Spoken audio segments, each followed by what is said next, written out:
বাংলাদেশ একটা ইউনিক সিচুয়েশনে আছে। ইউনিক কারণ আমার দেশে গত 14-15 বছরে এমপ্লয়মেন্ট জেনারেট হয়নি।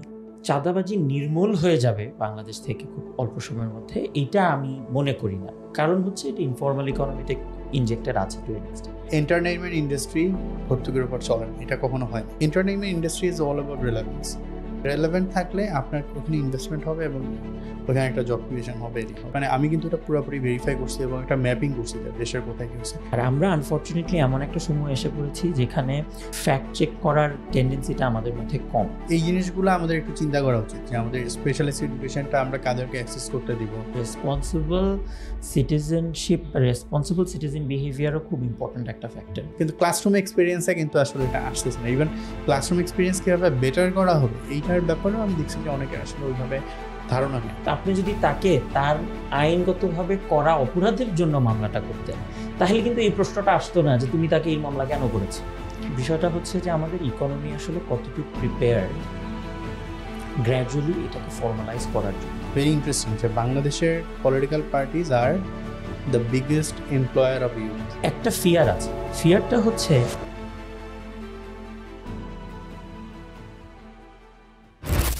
সুপ্রিয় দর্শক, আপনাদের আমন্ত্রণ জানাচ্ছি কাউন্টার ন্যারেটিভের আজকের পর্বে। আমাদের সঙ্গে আজকে দুজন অতিথি আছেন। আমার ডান পাশে আছেন জনাব Akib Mohammad Shatil, special correspondent Netra news, এবং আমার বাম পাশে আছেন ব্যারিস্টার আবির চৌধুরী, বাংলাদেশ সুপ্রিম কোর্টের আইনজীবী, এবং তিনি এই মুহূর্তে ILO-তে কর্মরত আছেন। আপনারা কেমন আছেন? ভালো। জি ভালো, আলহামদুলিল্লাহ। প্রথমেই থ্যাংক ইউ আমাদের টিমের পক্ষ থেকে যে আপনারা আপনাদের পেশাজীবী মানুষ, আপনারা আপনাদের অফিসের বাইরে এসে আমাদেরকে আসলে সময় দিয়েছেন আজকে। আমরা বেসিক্যালি কাউন্টার ন্যারেটিভের চেষ্টা করি পলিটিশিয়ান, থট লিডার্স এবং সমাজে যারা এই সামাজিক বিভিন্ন বিষয়ে কাজ করেন তাদেরকে নিয়ে এসে তাদের একটা নতুন পার্সপেক্টিভ জানার, একটা টিপিক্যাল টক শোর বাইরে, যেখানে আমরা একটু বিস্তারিত হয়তো বিভিন্ন বিষয় নিয়ে আলোচনা করতে পারি। তো আবারও ধন্যবাদ। আমরা শুরু করছি। কাকে দিয়ে শুরু করব? As you wish. আমাদের মানে আপনি বড় সিনিয়র হিসেবে বলেন, আপনাকে দিয়ে শুরু করছি। তো শাতিল ভাই, আপনার সঙ্গে আবার পরিচয় তো বেশ অনেক দিনের। তখন আপনাকে একরকম ভাবে দেখেছি, এখন আপনাকে একজন সাংবাদিক হিসেবে দেখছি। আপনি ডেভেলপমেন্ট নিয়েও কিছু কাজকর্ম করেছেন।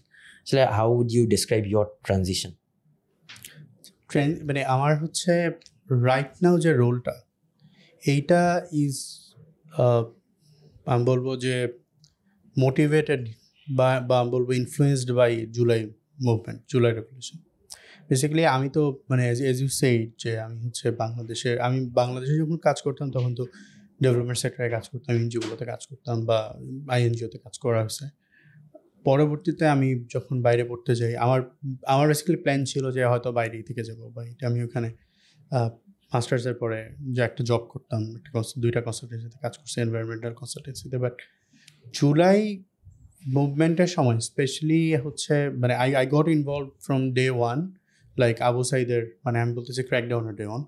সো আবু সাইদ যখন মানে তার উপর গুলি করার ফুটেজটা যখন চলে আসলো, তখন উই গট ইনভলভড, মানে নেত্র নিউজ গট ইনভলভড। তখন আমি ওখানে মানে like kind of part time রোলে কাজ করতাম আর কি, স্টোরি বাই এরকম কাজ করতাম। তো আমি তখন ওইটা যখন গ্রুপে দিই, তখন তাসলিম ভাই বলে যে we are going to cover this and we will send this to মানে একটা, আমি নাম বলতেছি না, বাট একটা হিউম্যান রাইটস অর্গানাইজেশনের, they have a crisis evidence lab or something. তো ওইখানে আমরা পাঠাবো অ্যান্ড উই উইল মানে get it covered by them আর কি। ওইখান থেকে একটা কমেন্ট নিয়ে আমরা এটা নিয়ে কাজ করবো। সিন্স মানে এটা একদম একটা প্রপার এক্সাম্পল যে কীভাবে পুলিশের এক্সেসের একটা এক্সাম্পল ছিল।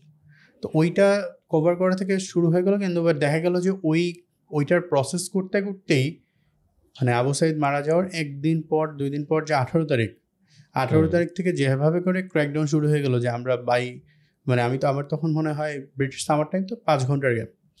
5 ঘন্টার গ্যাপে আমি মানে অফিস ওই দিন আমার অফিস ছিল, অফিস শুরু করলাম। উইদিন 2 আওয়ার্স 3 আওয়ার্স আমি জানতে পারলাম যে অলমোস্ট 30 জনের মতো মারা গেছেন আজকে, এবং মানে ওখানে পুরো ম্যাসাকার চলতেছে দেশে।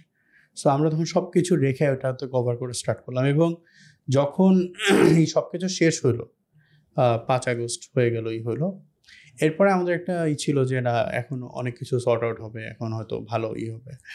ঠিকঠাক মতো সব কিছু ট্র্যাক হবে না, বাট উই রিয়েলাইজ যে মানে উই না, বাট আমি বলবো যে আমার কাছে মনে হলো যে এই যে একটা সেমিনাল ইভেন্ট হয়ে গেছে, এইটা প্রপারলি ডকুমেন্টেশনটা খুব দরকার। তো ওই জায়গাটা থেকে আমার একটা ইন্টারেস্ট, যেটা আমি পরে ডিসেম্বরে হচ্ছে জানাই আমার বসকে, যে তখন, এবং সেও আমাকে বলে যে আমরা তো একটা বাংলাদেশে অফিস করতেছি, তো ওই জায়গাটা এখন সাংবাদিকতার একটাই হচ্ছে যে it's journalism is very embedded with research, মানে এটা কিন্তু বেসিক্যালি একটা রিসার্চই। তো আমরা আমাদের রিসার্চ একটা কোয়েশ্চেন থাকে, আমরা কিন্তু মানে যে কোনো স্টোরি করার আগে আমাদের একটা কোয়েশ্চেন থাকে যে what R we trying to find from its, হ্যাঁ।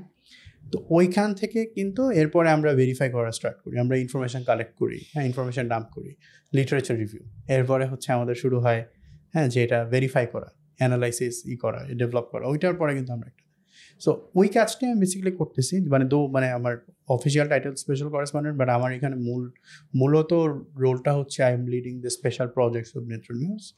ফর এক্সাম্পল এই যে মনসুন মানে আমাদের যে রেগুলেশনটা হয়েছিল সেটা নিয়ে আমার একটা ওভারঅল ডকুমেন্টেশন আছে, যে আমি পুরা গভর্নমেন্টের যে পাবলিশ যে লিস্ট অফিসিয়াল যেটা গেজেটেড যেটা হয়েছে ওইটাকে কিন্তু আমি ভেরিফাই করছি, এবং ভেরিফাই করে আমি ওখানে অলমোস্ট 800 ইনসিডেন্ট হচ্ছে আমি কভার করছি, যে আচ্ছা হ্যাঁ এগুলো হয়েছে। এর মধ্যে আমি লাইক 701 মনে হয় আমি হচ্ছে পাইছি যে এটা একদম অথেন্টিক কেস, মানে একদম এরকম এই 701 they were killed by either police or হচ্ছে আওয়ামী লীগ। কিছু ক্ষেত্রে আমাদের কাছে একটু কনফিউশন ছিল, বাট আই এম নট ইমপ্লাইং যে তারা পুলিশ বা ইশারত মারা যায়নি বা এই হয়েছে, কিছু ক্ষেত্রে মিস আপ ছিল, ওইগুলো আমরা করছি। বাট মানে আমি কিন্তু এটা পুরোপুরি ভেরিফাই করছি এবং একটা ম্যাপিং করছি যে দেশের কোথায় কী হয়েছে। সো এইটা আমার একটা ড্রিম প্রজেক্ট ছিল, এবং আমি হচ্ছে গেলে ওইভাবেই ইনভলভ হয়ে গেছি। আর এখন যেহেতু আমাদের আরও অনেক কাজ হচ্ছে এটা নিয়ে, জুলাই নিয়ে কিছু এরিয়া বেসড কাজ হচ্ছে। ইফ ইউ হ্যাভ সিন যে আমরা বাংলাদেশ প্রোটেস্ট আর্কাইভের সাথে একটা কাজ করতেছি একদম স্পেসিফিক কিছু কেস নিয়ে, যেখানে আমরা দেখাচ্ছিল একদম পারপেট্রেটরদেরকে আইডেন্টিফাই করতেছি, এবং ওইভাবে করে আমরা কমান্ড রেসপন্সিবিলিটিটাও বোঝার চেষ্টা করতেছি ওইখানে। ওই কাজগুলো কিন্তু আমরা করতেছি। তো ওই জায়গাটা একটা ইন্টারেস্ট থেকেই বেসিক্যালি আমার মানে কাইন্ড অফ জার্নালিজমের সাথে যুক্ত হয়ে যাওয়া। বাট পাশাপাশি আবার রিসার্চের কাজও করা হইতেছে আমার বেশ কিছু, একটা বই আসতেছে সামনে হোপফুলি, সো ওইটা নিয়েও এক্সাইটেড। সরি, বইমেলাতে না, বইমেলাতে নেই, এটা বেসিক্যালি আসবে পেঙ্গুইন থেকে, সো এটা হবে হচ্ছে বাইরে থেকে, বাট বইমেলা টার্গেট করে না। আচ্ছা আচ্ছা, ভেরি ইনসাইটফুল, থ্যাংক ইউ ভাইয়া। আপনাকে আসলে সেই জায়গা থেকে একটা প্রশ্ন করতে চাই যে ওনাকে যেহেতু মানে ওনার সাংবাদিকতাতে আসার বা উনি যেটা যেভাবে ডিসক্রাইব করলেন সেই স্টোরিটা বললেন, আপনার কি মনে হয় বাংলাদেশে ওই জার্নালিজমের জায়গা কিছু ক্ষেত্রে মেইন স্ট্রিম জার্নালিজম বলতে যেটা বুঝি মূলধারা সাংবাদিকতা, এটার জায়গাটা কিছুটা শ্রিঙ্কিং এরকম আপনার মনে হয় কিনা? Shrinking, well, first of all, thank you so much for having me. But in terms of shrinking কিনা, এটা জুলাইয়ের পরবর্তী স্পেসে যদি আমি বলি তাহলে বলতে হবে যে দেখেন যে জুলাই পরবর্তীতে to give you a context, যে জুলাই পরবর্তীতে আমরা দেখেছি যে আসলে মিডিয়া স্বাধীনতা হ্যাঁ আছে, মোটা দাগে আছে, কেউ কিছু বলছে না, যা মন চায় বলা যাচ্ছে, সরকারকে প্রশ্ন করা যাচ্ছে, that's true, but in a sense না, ইন জেনারেল অ্যাবসলিউটলি এখানে অনেকগুলো অ্যাসপেক্ট আছে। হ্যাঁ, একটা অ্যাসপেক্ট হলো যে আমরা যখন ট্রু জার্নালিজমের কথা বলি, ট্রেডিশনাল জার্নালিজম যেভাবে হয়ে আসছে, ভাই যেভাবে বলতেছেন, এভাবে আসলে আনফর্চুনেটলি বাংলাদেশের অধিকাংশ জার্নালিজম আদৌ এখন হয় কি না এটা একটা দেখার বিষয়, রিসার্চ ওরিয়েন্টেড হয়ে বা ফ্যাক্ট চেক করে। কারণ কয়েকদিন আগেও একটা ঘটনা ঘটেছিল, এবং এটা ফ্রিকোয়েন্টলি হতে থাকে যে people have to then apologise and say sorry আমি ভুল রিপোর্ট করে ফেলেছি কারণ আমি আরেকজন থেকে দেখে নিয়েছি। বলা হয়েছিল বাংলাদেশের মনে হয় দুবাইয়ের ইউএইর ভিসা ক্যান্সেল হয়ে গেছে, বাট পরে আবার এরকম অনেকগুলো এক্সাম্পল আছে। সো প্র্যাকটিক্যালি একটা অ্যাসপেক্ট থেকে চিন্তা করলে of course there is no doubt যে ওই ট্রু জার্নালিজম প্র্যাকটিসই করা হচ্ছে না। আর ইন টার্মস অফ শ্রিঙ্কিং যদি আমি বলি তাহলে একটা ফিয়ার আছে। ফিয়ারটা হচ্ছে আমরা এক ধরনের ফিয়ারে আগে ছিলাম যেটা ছিল স্টেট স্পন্সার্ড ফিয়ার। এখন স্টেট স্পন্সার্ড ফিয়ারটা ফর্চুনেটলি ফর আস কত কিছুদিন ধরে মিসিং হলেও একটা মব ফিয়ার কিন্তু রয়ে গেছে। আমার ফ্রেন্ড ডেইলি স্টারে কাজ করতেন এবং আমি জানি যে ওখানে কয়েকটা এরকম ঘটনা ঘটেছেও যেখানে ওনারা দে ওয়ার ইন ফিয়ার যে আমরা আদৌ এটা পাবলিশ করবো কিনা, করাটা ঠিক হবে কিনা, কিভাবে করা উচিত ইত্যাদি ইত্যাদি। তো ওই অ্যাসপেক্ট থেকে যদি আমি চিন্তা করি, that fear element is still somewhat there. Free জার্নালিজমের জন্য কিন্তু ফিয়ার এলিমেন্টটা আসলে দূর হওয়া দরকার। এখন সেটা মবের ভয় হোক কিংবা স্টেট স্পন্সার্ড ভয় হোক, ওইটাকে দূর করাটাই কিন্তু রাষ্ট্রযন্ত্রের দায়িত্ব, রাষ্ট্রযন্ত্রের কাজ। এবং নেক্সট যেই গভর্নমেন্টই আসবেন তার কিন্তু মূলত দুইটা জিনিস আমার মনে হয় ওনাদের মাথায় নিয়ে আসতে হবে। এক, যেই ফ্রিডম অফ এক্সপ্রেশন মানুষ এত রক্তের বিনিময়ে, এত কষ্টের বিনিময়ে পেয়েছে, সেটা তারা গিভ আপ করবে না। People will speak, people will say anything and everything about you. So ওই সেন্স থেকে একটু চামড়া মোটা থাকতে হতে পারে, এক।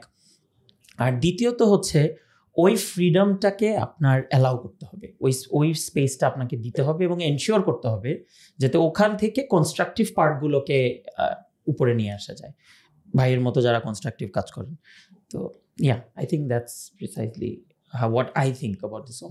আপনি আপনার কথা অবভিয়াসলি যে এসেন্সটা আপনি যেটা বলতে চাচ্ছেন সেটাতে আমরা একমত, কিন্তু অ্যাট দ্য সেম টাইম ওই যে আমি চামড়া মোটা করলাম অ্যাজ এ গভর্নমেন্ট, বাট এটা তো সকলের এগেনস্টে হচ্ছে। আপনি লাউড ভয়েস থাকলে আপনি যে কাউকে আসলে দমায় ফেলতে পারতেছেন। সেখানে যেখানে মিডিয়া হাউসের সামনে জিয়াফত করার মতন ঘটনা বা এর থেকে অন্যান্য ঘটনা আমরা দেখেছি, পার্টিকুলারলি টার্গেট করে। এই জিনিসগুলো তো শুধু আসলে গভর্নমেন্ট ওভারসাইট দিয়ে আপনি ঠিকঠাক করতে পারবেন না, বা গভর্নমেন্টের অ্যাকসেপ্টেন্স দিয়ে, গভর্নমেন্টের মিডিয়া ফ্রিডম দিয়ে আসলে ঠিকঠাক করতে পারবেন। অফকোর্স এটা তো মানে আমি জাস্ট একটা অ্যাসপেক্ট বললাম যে the government has to take care, কিন্তু এটা তো আসলে একটা সিনক্রোনাইজড অ্যাপ্রোচ। আপনার এখানে অ্যাওয়ারনেসের একটা বড় বিষয় আছে, এবং এখানে সত্যি কথা বলতে রেসপন্সিবল সিটিজেনশিপ বা রেসপন্সিবল সিটিজেন বিহেভিয়ারও খুব ইম্পর্ট্যান্ট একটা ফ্যাক্টর। আর আমরা আনফর্চুনেটলি এমন একটা সময় এসে পড়েছি যেখানে ফ্যাক্ট চেক করার টেন্ডেন্সিটা আমাদের মধ্যে কম। এটাতে আকিব সাথিল ভাইয়ের সাথে আমার একবার কথা হয়েছিল, খুব ইন্টারেস্টিং একটা জিনিস, ফিনল্যান্ডের এডুকেশন সিস্টেম নিয়ে। আপনার মনে আছে কিনা ভাই? ওদের নার্সারি বা ক্লাস 1 বা 2 থেকে এখন কারিকুলামের ভিতরে they have started in addressing fact check. এটা সত্য না, এটা মিথ্যা। সো দে হ্যাভ সিন যে এটার রেজাল্ট, যে আলটিমেটলি যখন সোশ্যাল মিডিয়াতে ওরা যখন দেখে, দে আর এবল টু ট্রেস যে কোনটা ফ্যাক্ট চেক করে, যে কোনটা ট্রু, কোনটা নট সো ট্রু, কোনটা পারহ্যাপস ইজ আ রুমার। সো এই ধরনের চ্যালেঞ্জেসগুলো মানে it requires a synchronized approach, definitely, from the government as well as from the population in mass in general. তবে যেটা আমি আগেও বলছিলাম, আমরা যদি প্র্যাগমেটিক্যালি চিন্তা করি, আমি এটা থেকে জানি না, বা বলতে পারবেন, এটার কোনো ইমিডিয়েট কোনো সলিউশন নাই যেটা দিয়ে আমি ইমিডিয়েট বেঁচে যেতে পারবো। কারণ হচ্ছে এখানে যেই গ্রুপটা প্রপাগান্ডা স্প্রেড করে সে জেনে ইচ্ছা করে করে, আর যেই গ্রুপটা প্রপাগান্ডা স্প্রেড করে তার ফলোয়াররা জিনিসটাকে এইভাবেই স্প্রেড করে যে উনি যেটা বলবেন আমি সেটাই স্প্রেড করব। হ্যাঁ, সো এখানে মানে কোনো লেভেলেই কিন্তু আসলে ইন্টেনশনটা আমি যদি বলি ওরকম ক্লিন না। সো ন্যাচারালি এই জিনিসটা হবে, আর আপনি আইন দিয়েও এটাকে দমাতে পারবেন না, কারণ মানে স্বাভাবিকভাবে বিভিন্ন দেশে পৃথিবীর ডিজিটাল অ্যাক্ট দিয়ে, বিভিন্ন জিনিস দিয়ে এই জিনিসগুলোকে কন্ট্রোল করা হয়। বাট আমরা তো ডিজিটাল সিকিউরিটি অ্যাক্ট আমাদেরকে এতভাবে ভয় দেখানো হয়েছে, বা এটা নিয়ে আমরা এত ভীত যে স্বাভাবিকভাবে আমরা এই ধরনের কিছু শোনার সাথে সাথে ওই গভর্নমেন্টকে এটা নিয়ে টর্চার করে ফেলবো যে how can you have something like this. So ওই অ্যাসপেক্টটাও একটা চ্যালেঞ্জ আসবে। ধন্যবাদ। শিক্ষা ব্যবস্থার কথা যেহেতু বললেন আবির ভাই, আমি শিক্ষা ব্যবস্থা নিয়ে আসলে আসতে চাই যে আমি ব্যক্তিগতভাবে মনে করি বাংলাদেশের আপনি টপ 3 প্রবলেমস চুজ করলে আপনাকে অবশ্যই এডুকেশন সেক্টরকে ধরতে হবে, এবং এটা নিয়ে টপ 3 আইডেন্টিফাই করা অবশ্যই কঠিন হবে, কিন্তু আপনি আমার মনে হয় যে এডুকেশন রেখে আপনাকে বাকি 2টা জায়গা ছেড়ে দিতে হবে ফর সামথিং এলস। আর অনেক সমস্যা আছে যেগুলো আসলে এডুকেশনের সাথে সরাসরি হয়তো বা রিলেটেড। তো education if we consider it as a problem, এটা নিয়ে হয়তো বা গত 1.5 বছর, অলমোস্ট 14-15 মাস হচ্ছে জুলাই পরবর্তী, এটা নিয়ে আমার অবজারভেশনে সব থেকে কম কথা হয়েছে এডুকেশন নিয়ে। ওয়ারেজ এটা নিয়ে যথেষ্ট পরিমাণ কথা হওয়া দরকার ছিল, কোনটা বেশি কম বলবো না, যথেষ্ট হওয়া দরকার ছিল, এর 10%ও হয়নি। এডুকেশনটাকে অ্যাড্রেস হয়তো বা এই সরকার, একটা অন্তর্বর্তীকালীন সরকার দেখে করছে না, হয়তো বা তারা কাজটা সামনের সরকারের জন্য রেখে যেতে চায়। How should we address this education problem? মানে এডুকেশন প্রবলেমটা বলছি কারণ আমার তো একদম রুট থেকে প্রবলেমটা, এটা এমন না যে হায়ার লেভেলে শুধু প্রবলেম আছে, এডুকেশনের সাথে আসলে সবকিছুই জড়িত। হ্যাঁ, আসলে এডুকেশনে আমাদের একটা সময় প্রবলেম ছিল কোয়ান্টিফায়েবল প্রবলেমগুলো, যেমন ধরেন যে আমাদের ড্রপ আউট রেট খুব হাই ছিল, একটা সময় এনরোলমেন্ট রেট খুব লো ছিল আমাদের। আমি বলবো যে প্রাইমারি স্কুলে খুবই কম বাচ্চা এনরোল হতো প্রত্যেক বছর। এরপরে মেল ফিমেল রেশিও, মানে boys and girls ratio at classroom, এগুলো কম ছিল। টিচার স্টুডেন্ট রেশিও কম ছিল, মানে আমাদের কোয়ান্টিফায়েবল এগুলো। বাট আমি একটা ব্রাইট সাইড যেটা দেখি যে 90s পর থেকে যে ইনিশিয়েটিভগুলো নেওয়া হয়েছে 90s সময় থেকেই, এটা স্পেশালি ফিমেল এডুকেশনকে করা, হ্যাঁ মানে ফ্রি ফ্যামিলি এডুকেশন, মানে আই থিঙ্ক মানে we should give the credit where it's due আর কি, মানে খালেদা জিয়া গভর্নমেন্টের সময় স্পেশালি পার্টিকুলারলি এই জিনিসগুলো যেভাবে করেছে, এবং পরবর্তী গভর্নমেন্টগুলো কিন্তু এটা কন্টিনিউ করছে, যে শুধু ওই গভর্নমেন্টই করছে অন্য গভর্নমেন্ট করেনি, বাট পরের গভর্নমেন্টগুলো এগুলো কন্টিনিউ করছে, যেই কারণে কিন্তু আমাদের এই চ্যালেঞ্জগুলো মোটামুটি আমরা সর্ট আউট করে ফেলি। আমাদের enrolment rate is quite good right now, আমাদের ড্রপ আউট রেট আমরা কমে আনতে পারতেছি, এই জিনিসগুলো আমাদের মোটামুটি অ্যাড্রেস করা হয়েছে। মেল ফিমেল রেশিও আমরা যথেষ্ট অ্যাড্রেস, আমি মনে করি যে কন্ট্রোল একটা সিচুয়েশন আছে। আমাদের এই মুহূর্তের সমস্যাগুলো হচ্ছে কোয়ালিটি অফ এডুকেশন নিয়ে, মানে আমাদের ছেলেমেয়েরা, আমাদের এই যে লাস্ট এইচএসসি এক্সাম হলো, ওখানে মনে হয় 50% মতো পাস করলো আর কি। এরপরে এদের এই জিনিসটা হচ্ছে যে এটা হঠাৎ করে ড্রপ করছে এই নিউ গভর্নমেন্ট, এটা তো 70% প্লাস ছিল, এটা কিন্তু আগে অনেক সময় অনেক বেশি ছিল, এবং প্রচুর ছেলে মেয়ে আমি বলবো যে আনফর্চুনেটলি মানে সাবস্ট্যান্ডার্ড একটা নিয়ে আসছে আর কি। এটা ওয়ার্ল্ড ব্যাংক একটা অ্যানালাইসিস করছে বেসড অন বাংলাদেশ গভর্নমেন্টের নিজস্ব ডেটা, হ্যাঁ, উইদার এডুকেশন নামে একটা ওদের একটা আছে রিপোর্ট আছে, এবং ওইখানে আমি দেখেছিলাম যে এই জিনিসগুলো তারা অ্যাড্রেস করছে, যে আমাদের অনেক ছেলে মেয়ে তারা মানে বেসিক ম্যাথমেটিক্যাল স্কিলগুলো ল্যাক করে করতেছে, এই সমস্যাগুলো রয়ে গেছে। তো আমাদের এখনকার সমস্যাগুলো কিন্তু কোয়ালিটির সাইডের সমস্যা।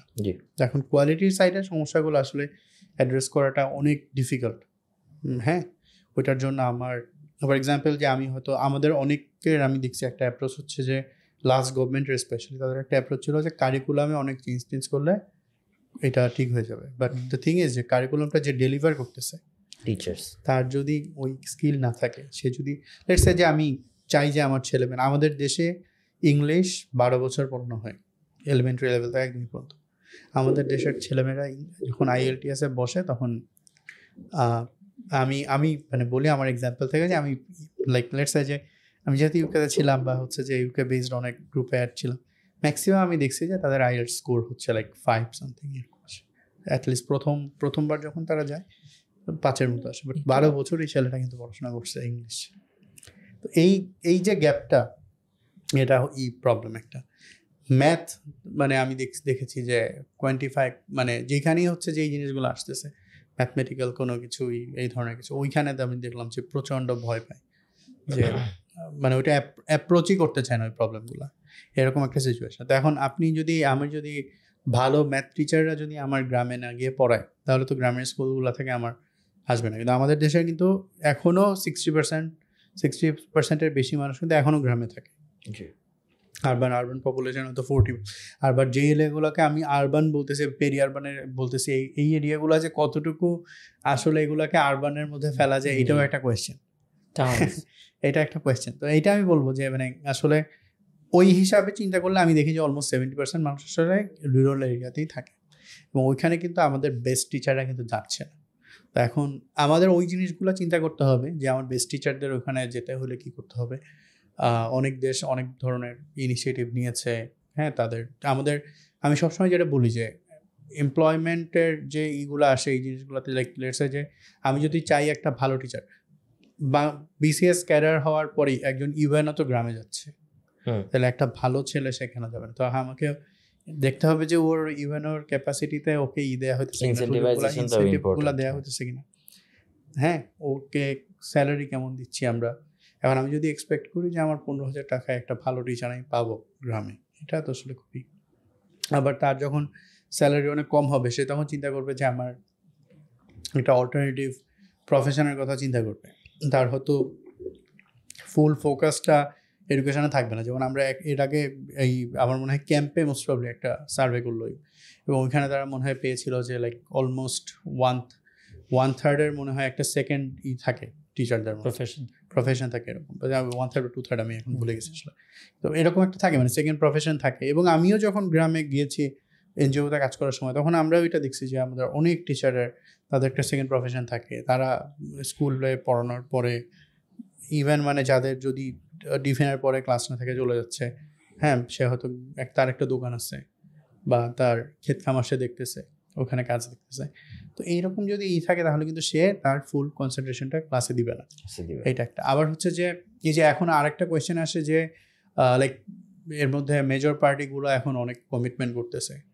এনসিপি বেশি স্টেম এডুকেশন বেসড দ্বারা এডুকেশন সিস্টেম গড়ে তুলবে, এরকম একটা তাদের যে 24 দফা সেখানে আসছে। আবার 31 দফাতে বিএনপি বলতেছে তারা এই R&D-কে এনকারেজ করবে এডুকেশনে, মানে এই জিনিসগুলোকে একটা ইসে নিয়ে আসবে, সিঙ্ক্রোনাইজ করবে এডুকেশনের সাথে। এবং তারা বলতেছে তারা 5% অফ দ্য জিডিপি নাকি এডুকেশন সেক্টরে অ্যালোকেট করবে। এখন আমাদের দেশে কিন্তু এডুকেশন সেক্টরে যে বাজেট অ্যালোকেট করা হয় প্রত্যেক বছর, এটার কিন্তু একটা বড় অংশ, মানে বড় অংশ বলতে আমি বলবো যে লাইক 10%-এর মতো অ্যাটলিস্ট। আমি যতদিন ফলো করছি, আমি এখন ফলো করি না, বাট আমার মনে আছে আমি মোটামুটি 2020, 21, 22 পর্যন্ত ফলো করেছি।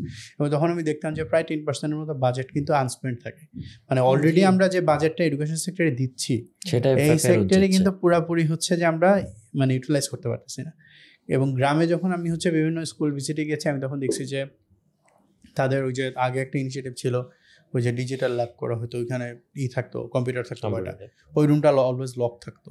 মানে কেউ ওই রুমে কেউ কম্পিউটার ইউজ করছে এরকম স্টুডেন্টদেরকে জিজ্ঞেস করলে বলতো যে আমরা কোনোদিন করি নাই কম্পিউটার ইউজ, ওইটা জাস্ট মানে ফর দ্য শো। মানে ওই আসবে ইন্সপেক্টর যখন আসবে সে দেখানো এরকম একটা, মানে আমি বলতেছি না যে আমি রিপ্রেজেন্টেটিভ স্যাম্পল নিয়ে কথা বলতেছি, বাট আমি হয়তো যে কটা দেখছি ওই কটাতে মানে আনফর্চুনেটলি হয়তো এই কেস বেশিরভাগ জায়গায় আছে। হ্যাঁ, আমি তখন ছবি তুলে নিয়ে আসছি যে এইগুলো হচ্ছে লক থাকে সারাদিন এটা। এরপরে ডিজিটাল ক্লাসরুম নামে একটা করা হয়েছিল, যাওয়ার পরে দেখি প্রজেক্টর কাজ করতেছে না। তো এরকম সিচুয়েশন কিন্তু আমাদের গ্রামে আছে। আবার হচ্ছে যে একটা স্কুলকে দেখা যাচ্ছে অনেক সময় একটা হয়তো বরাদ্দ দেওয়া হয়েছে গভর্নমেন্ট থেকে, সেই স্কুল ওই বরাদ্দটা কাজে লাগাচ্ছে স্কুলের গেট সুন্দর করার কাজে, স্কুলের হেডমাস্টারের ওয়াশরুম একটু আরেকটু কিভাবে টাইলস লাগানো যায়, হ্যাঁ, টিচারদের ওয়াশরুম কিভাবে আরেকটু মডার্নাইজ করা যায়। এখন কিন্তু ক্লাসরুম এক্সপিরিয়েন্সে কিন্তু আসলে এটা আসতেছে না। ইভেন ক্লাসরুম এক্সপিরিয়েন্স কিভাবে বেটার করা হবে এইটার ব্যাপারেও আমি দেখছি যে অনেকের আসলে ওইভাবে ধারণা নেই। আবার আমি বলবো যে আমাদের ব্যুরোক্রেসিতেও একটু ইস্যু আছে। যেমন ধরো যে এখানে অনেকে আসেন যারা এগুলোর দায়িত্বে হয়তো 3 বছরের জন্য আসতেছেন একটা রুল, আবার হয়তো আরেকটা মিনিস্ট্রিতে চলে যেতেছেন। এখন ওনারও হয়তো ওইটা থাকে না, লেন্সটা থাকে না যে এডুকেশনে কাজ করতে হলে কি করা উচিত। তারা এটাকে একটা ডে টু ডে জবের মতো দেখে, বাট এডুকেশন কিন্তু টিচিং এডুকেশন এগুলো কিন্তু ডে টু ডে জব না। আমি নিজে একটা ইউনিভার্সিটিতে অল্প কিছু ক্লাস নেওয়ার সুযোগ হচ্ছে, তখন আমি দেখছি যে আমাদের কিন্তু একটা প্রিপারেশন নিতে হয় যে আগের দিন আমার বসে, হ্যাঁ, দুজনের সাথে বসেই করে কথা বলে ব্রেনস্টর্ম করে যে আমরা কি পড়াবো নেক্সট দিনের ক্লাসে, আমাদের অ্যাসাইনমেন্টটা কী হবে আগের দিন বা এক সপ্তাহ আগে থেকে কিন্তু আমাদের একটা প্রিপারেশন থাকে। কিন্তু ওই জিনিসটা কিন্তু যদি না থাকে তাহলে আসলে এডুকেশন সেক্টরে কিছু করা একটু ডিফিকাল্ট, মানে কোয়ালিটির সাইড থেকে ডেভেলপ করা ডিফিকাল্ট। আমি ভাই আপনি আপনাকে জাস্ট কোয়েশ্চেন হিসেবে অ্যাড করি যে ভাই যেটা বললেন, অবভিয়াসলি যে কোয়ালিটি এনশিওর করতে হলে আপনাকে যারা টিউশন প্রোভাইডার্স আছেন, যারা আমাদেরকে পড়াচ্ছেন, তাদের কোয়ালিটি নিয়েও একটা বিষয় আছে, তাদের করাতে হবে। কিন্তু ইনসেন্টিভাইজেশনের কথা আছে। আমরা জাস্ট রিসেন্টলি দেখলাম আসলে আন্দোলন করছেন টিচার, এবং তারা কিছু ক্ষেত্রে আক্রমণের শিকার হয়েছেন। পরবর্তীতে আই থিঙ্ক পলিটিক্যাল পার্টিগুলো গিয়ে একটা সর্ট অফ নেগোসিয়েশন বা কিছু একটা দিয়েছে। প্লিজ আপনি ওই কনটেক্সটটা যদি অ্যাড করবেন। না, এটা নিয়ে আমি একটু বলতে চাচ্ছিলাম, সেটা হচ্ছে আমরা শিক্ষা ব্যবস্থাটাকে একটু ম্যাক্রো লেভেলে দেখার একটা প্রয়োজনীয়তা আছে। বাংলাদেশ একটা ইউনিক সিচুয়েশনে আছে। ইউনিক কারণ আমার দেশে গত 14-15 বছরে এমপ্লয়মেন্ট জেনারেট হয়নি। আমার দেশের একটা বড় সংখ্যক জনগোষ্ঠী চাকরি নাই, যে কারণে আপনার পাবলিক জবসগুলো নিয়ে এত বেশি অ্যাট্রাকশন। এর একটা কারণ হচ্ছে প্রাইভেট সেক্টরে কোনো জবই নেই। সো আপনি যদি অ্যাভারেজে ধরেন যে 20 লাখ লোকের মতো বের হয়, তাহলে আগামী 5 বছরে আপনার আরও 1 কোটি যুবক যুবতী বের হবে। অ্যাট দ্য সেম টাইম আপনার ব্যাকলগ আছে আরও এরকম 1-2 কোটির। এনাদের সবাইকে তো আপনার চাকরি বাজারে নিয়ে আসতে হবে। সো এডুকেশন সিস্টেমটাকে আমাদেরকে চিন্তা করা উচিত from different aspects. One aspect is যে ওনাদেরকে কিভাবে আমরা জব রেডি করতে পারি, মার্কেটেবল করতে পারি। সো যখন আমরা ওনাদেরকে জব রেডি করতে চাবো, তখন স্বাভাবিকভাবে আমার কয়েকটা জিনিস আরও এটার সাথে করতে হবে। একটা হচ্ছে আমার তার জন্য জব রেডি করতে হবে। সো আমার প্রাইভেট সেক্টর ইনভেস্টমেন্ট আসার জন্য যেখান থেকে আমি আনতে পারি, যেই জিনিসগুলো করলে আমার প্রাইভেট সেক্টর ইনভেস্টমেন্ট বাংলাদেশে আসবে, be it FDI or local investment, সেটার একটা ব্যবস্থা আমার করতে হবে যাতে এই লোকগুলোকে আমি এমপ্লয়েবল করতে পারি। সেকেন্ডলি, আমার এডুকেশন সিস্টেমটাকে এমনভাবে স্ট্রাকচার করতে হবে যাতে আমি এই ব্রিজটা করতে পারি যে ওনারা বের হয়ে they will be able to get a job based on their qualifications. এটা একটা বড় ল্যাকিং এই সেন্সে যে যারা বের হচ্ছে তাদের স্কিল মিসম্যাচও থাকে, আবার ওই সাইড থেকে জবও ক্রিয়েট হচ্ছে না। আবার আপনি অন্য দিক থেকে যদি দেখেন, আমাদের অফশোর জব, গত অনেক বছর ধরে আমাদের আশা ভরসা সব কিছুই ছিল অফশোর জবস, যে দেশের বাইরে অমুকরা যাচ্ছে, রেমিটেন্স পাঠাচ্ছে, এবং মোস্টলি এগুলো হচ্ছে কনজামশন লেড ইকোনমি। মানে ওনারা যে টাকাটা পাঠান এটা তো ওনারা ইনভেস্ট করছেন না, ওনারা ওনার পরিবারকে দিচ্ছেন, পরিবার কনজিউম করছেন, এবং এটা একটা আলটিমেটলি এখানে সার্কেলের মতো হচ্ছে। সো সেই অ্যাসপেক্ট থেকে ইনাদেরকে কীভাবে আপস্কিলিং করা যেত, ইনাদের কি রেলেভেন্ট ভোকেশনাল ট্রেনিং দিলে আমার বেনিফিটগুলো উঠে আসতো, অনেকাংশে বেশি উঠে আসতো, এটা আরেকটা অ্যাসপেক্ট দেখার বিষয় আছে। আর যদি আমি শিক্ষা ব্যবস্থা নিয়ে বলি, তাহলে এখানে অনেকগুলো বিষয় একসাথে কভারে আসতে হয়। একটা হচ্ছে, আপনি বাংলাদেশে একই সাথে 11টা বা 12টা স্ট্রিম অফ এডুকেশন রেখেছেন। আপনি 12 ক্লাসের সিটিজেন তৈরি করছেন। ক্লাস 10-এ যখন একটা বাচ্চা এসএসসি দিয়ে বের হয়, ওর বয়সে 15 বা 16 হয়, ওই 16 বছর বয়সে কে থাকে দেখেন, এসএসসি বাংলা মিডিয়াম, তারপরে SSC English version, O levels, Edexcel, Cambridge, IB, Alia মাদ্রাসা, তারপরে আরেকটা কমি মাদ্রাসা, তারপরে আবার কেনেডিয়ান ব্যাকালরিয়েট, অমুক তমুক, এগুলো তো কিছু আছেই।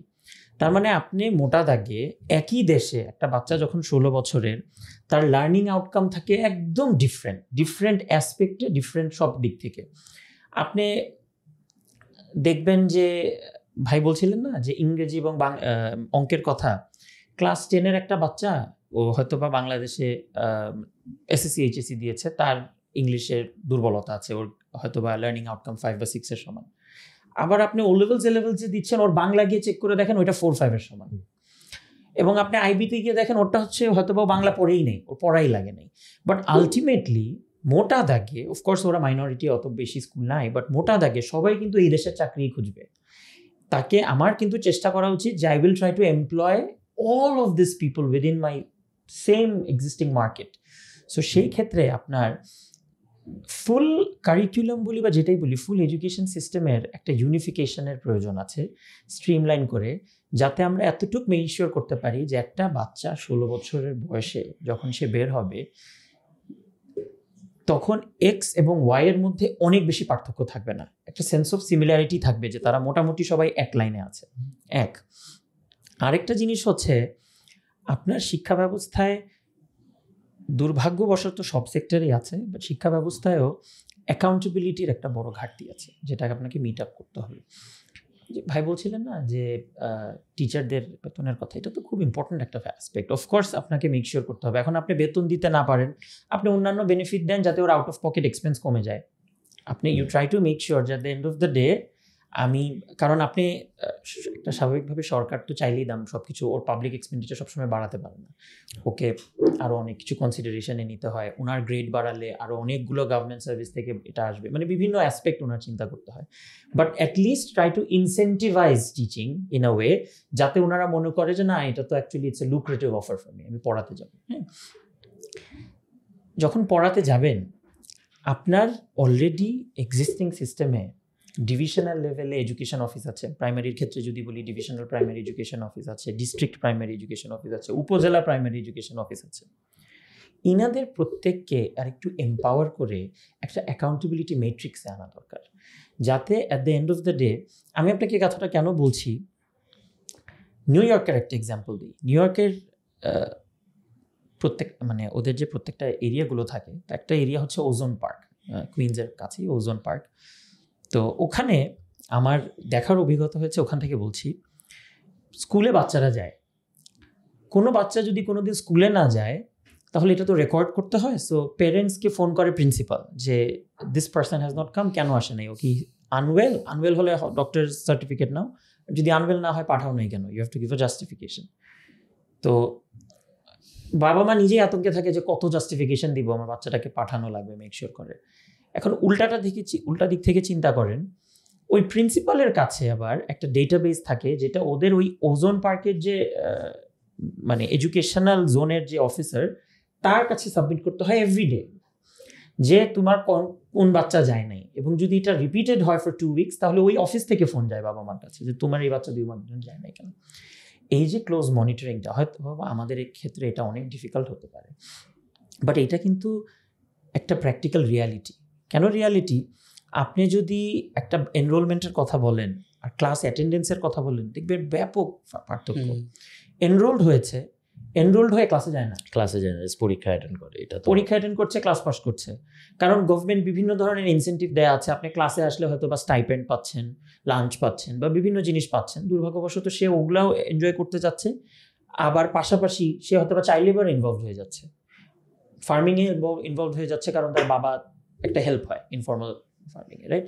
সো এই অ্যাসপেক্টগুলোকে মাথায় রেখে আপনি যদি রিয়েলি চান যে যেই গ্রুপটা এনরোলড হয়েছে ওদেরকে আমি রাখবো, আবার অ্যাট দ্য সেম টাইম আমি ওদের থেকে কিছু একটা বের করে নিয়ে আসবো, যে একটা কোয়ালিটেটিভ লেভেল ইনশিওর করবো, আপনার অ্যাকাউন্টেবিলিটি মেট্রিক্সটাকে ঠিক করতে হবে। আর ভাই যেটা নিয়ে বলছিলেন, 24 দফা এবং 31 দফা নিয়ে বলছিলেন, দুইটাই খুব নোবেল। হ্যাঁ, এখন প্রত্যেকটা পলিটিক্যাল পার্টির তার নিজস্ব ন্যারেটিভ আছে, নিজস্ব চিন্তা আছে, তারা শিক্ষা ব্যবস্থাকে কীভাবে করতে চায়। এবং অনেকে তো ওনারা তো এক্সপিরিয়েন্স থেকেও বলছেন, কারণ ওনারা বিগত সময়ে খুব সাকসেসফুলি এডুকেশন মিনিস্ট্রিগুলো লিড করেছেন। আমি মানে ইয়ের কথা যদি বলি, বিএনপির কথা যদি বলি, 91-96-এ আপনার ফিমেল এডুকেশনকে নিয়ে আসা, এনরোলমেন্ট ম্যাসিভ হারে এনরোলমেন্ট বাড়ানো, ফ্রি এডুকেশন আনটিল ক্লাস 8 বা 10 করে দেওয়া ফর ফিমেল। তারপরে আলটিমেটলি যখন পরের গভর্নমেন্ট আসলো, আপনার এডুকেশনের মধ্যে অ্যাকাউন্টেবিলিটিটা আনা, পরীক্ষা থেকে নকল কমানো ইত্যাদি। এগুলো কিন্তু আমরা ছোটবেলা থেকে দেখতাম যে অনেক হেলিকপ্টার দিয়ে যাচ্ছেন, গিয়ে ইয়ে করতেছেন। This were quite popular. আমি অনেক ছোট ছিলাম, but that was an issue. হ্যাঁ, I only recall, I remember the incident, not exactly, but যে এগুলো কিন্তু অনেক ছিল। সো এই জিনিসগুলো আমার বিশ্বাস যে শিক্ষা ব্যবস্থাটাকে ফিউচার গভর্নমেন্টগুলো যেভাবেই দেখুক, ওনারা এমপ্লয়মেন্ট অ্যাসপেক্ট থেকে দেখবেন, এবং ওনারা চেষ্টা করবেন যেইভাবেই হোক ওনারা যেই এমপ্লয়মেন্টের কমিটমেন্টগুলো দিয়েছেন, যে আমরা এতগুলো জব ক্রিয়েট করতে চাই, ইন ডিটেইলে আমরা এমপ্লয়মেন্ট নিয়ে কথা বলবো, সেটা ওনারা অ্যাড্রেস করবেন, তো এইখান থেকে আরেকটা এডুকেশন নিয়ে আরেকটা আমার প্রশ্ন, স্পেশালাইজড এডুকেশন যেগুলো, ধরেন আমি যদি বলি যে হায়ার লেভেলে যে সাবজেক্টগুলোর সাথে পেশার খুব ওতপ্রোতভাবে জড়িত আছে, যেমন আপনি যদি বলেন যে ল পড়ে একজন লয়ারই হচ্ছে, এমবিবিএস পড়ে ডাক্তার হতে যাচ্ছে, এই স্পেশালাইজড এডুকেশনগুলোর ক্ষেত্রেও কিন্তু বিষয়গুলো আছে। আমরা দেখি যে স্পেশালি মেডিকেল কলেজগুলো আসলে কিছুটা আসলে স্বেচ্ছাচারীভাবেই চলে, এখানে প্রিন্সিপালরা যেভাবে চালাতে চান, আর internally there are a lot of problems. আপনি যদি ভিতরে কথা বলেন, তারা বাইরে খুব একটা কথা বলে না, বাট ইন্টারনাল অনেক কথা বলে। স্পেশালাইজড লয়ের তো আমাদের এখানে আসলে ওইভাবে কিছু নেই, মানে যেটা রাষ্ট্রের স্বীকৃত, ওই রকম তো আসলে কিছু নেই। আবার জার্নালিজমের কথা বলেন, জার্নালিজমের একটা হয়তো যে আপনি যেটা বলেন research, if someone is research oriented, সে জার্নালিজমটাকে একভাবে দেখবে, কিন্তু বাকি যারা আমরা মানে যেহেতু আমাদের এখানে প্রচুর পরিমাণে সংবাদ মাধ্যম আছে, প্রচুর পরিমাণে বিভিন্ন রকমের জার্নালিস্ট আছেন এখানে, এইটারও যে একটা ট্রেনিং এর বিষয় আছে এরকম কোনো নেই। স্পেশালাইজড এডুকেশনগুলো নিয়ে আসলে কি করা যায়, এটা জাস্ট একটা মানে আপনার কি এটা নিয়ে কোনো থট আছে কিনা? ওভাবে থট নেই, বাট আমার একটা ইন্টারেস্টিং জিনিস মনে পড়লো ভাইয়ারি থেকে, সেটা হচ্ছে নিউ ইয়র্কে, আমি পুরো ইউএসএটা যাই না, বাট নিউ ইয়র্কে আমি একটা প্রোগ্রাম, যেটা হচ্ছে ওদের একটা গ্রুমিং থাকে, একদম এলিমেন্টারি লেভেল থেকে, এটা হচ্ছে গিফটেড চিলড্রেনদের জন্য। যারা হচ্ছে গিফটেড, ওরা বলে যে আচ্ছা ওদের মানে ওদের এটা ভালো, রিটেনশন এটা ভালো, ওরা ভালো করতেছে, এদেরকে ওরা আলাদাভাবে গ্রুম করে। I know of my cousins যারা গিফটেড প্রোগ্রামে ছিলেন, দ্যার এক্সেলিং আর কি, ওইরকম একটা ব্যাপার। তো এই জিনিসটা কিন্তু আমাদের দেশে নাই। না অবশ্যই হ্যাঁ, আমাদের তো যেমন এই যে আসলে আমাদের যে গিফটেড একটা চিলড্রেনের গ্রুপের খুব ভালো কোনো হ্যাঁ অপরচুনিটি নেই আসলে। গিফটেডকে একটু গ্রুম করে এই যে স্পেশালাইজড এডুকেশন নিয়ে যাওয়া, হুম। নট নেসেসারিলি আমাদের দেশে তো সবাই ডাক্তার হবে না, সাম না। People needs to be nurse. Yes এবং ওদের দেশে কিন্তু মানে ইউকেতে ইউএসএতে কিন্তু আমরা যেটা দেখি যে ওরা কিন্তু নার্সদেরও যথেষ্ট দেয় স্যালারি ওয়াইজ, এবং কিছু কিছু নার্স আসলে একটা সিনিয়রিটি পর্যায়ে প্র্যাকটিসও করতে পারে। হ্যাঁ মানে একটা ভালোই আছে হ্যাঁ। এবং ওদের একটা সিস্টেমটা ইভেন মানে মেডিকেল অ্যাডমিনিস্ট্রেশনের জন্য আলাদাই আছে। হ্যাঁ, এই টাইপের কাজের জন্য। তো এখন আমার মনে হয় যে এই জিনিসগুলো আমাদের একটু চিন্তা করা উচিত যে আমাদের স্পেশালিস্ট এডুকেশনটা আমরা কাদেরকে অ্যাক্সেস করতে দিব, আমরা কিভাবে গ্রুম করবো একটা ছেলে মেয়েকে ওই RTH থেকে, যেন ওরা ওই জায়গাটাতে গিয়ে ওইভাবে করে ওই এনভায়রনমেন্টটা পায় এক্সেল করার মতো। হ্যাঁ, দেন আমাদের সোসাইটিতে ওরা গিভ ব্যাক করতে পারে।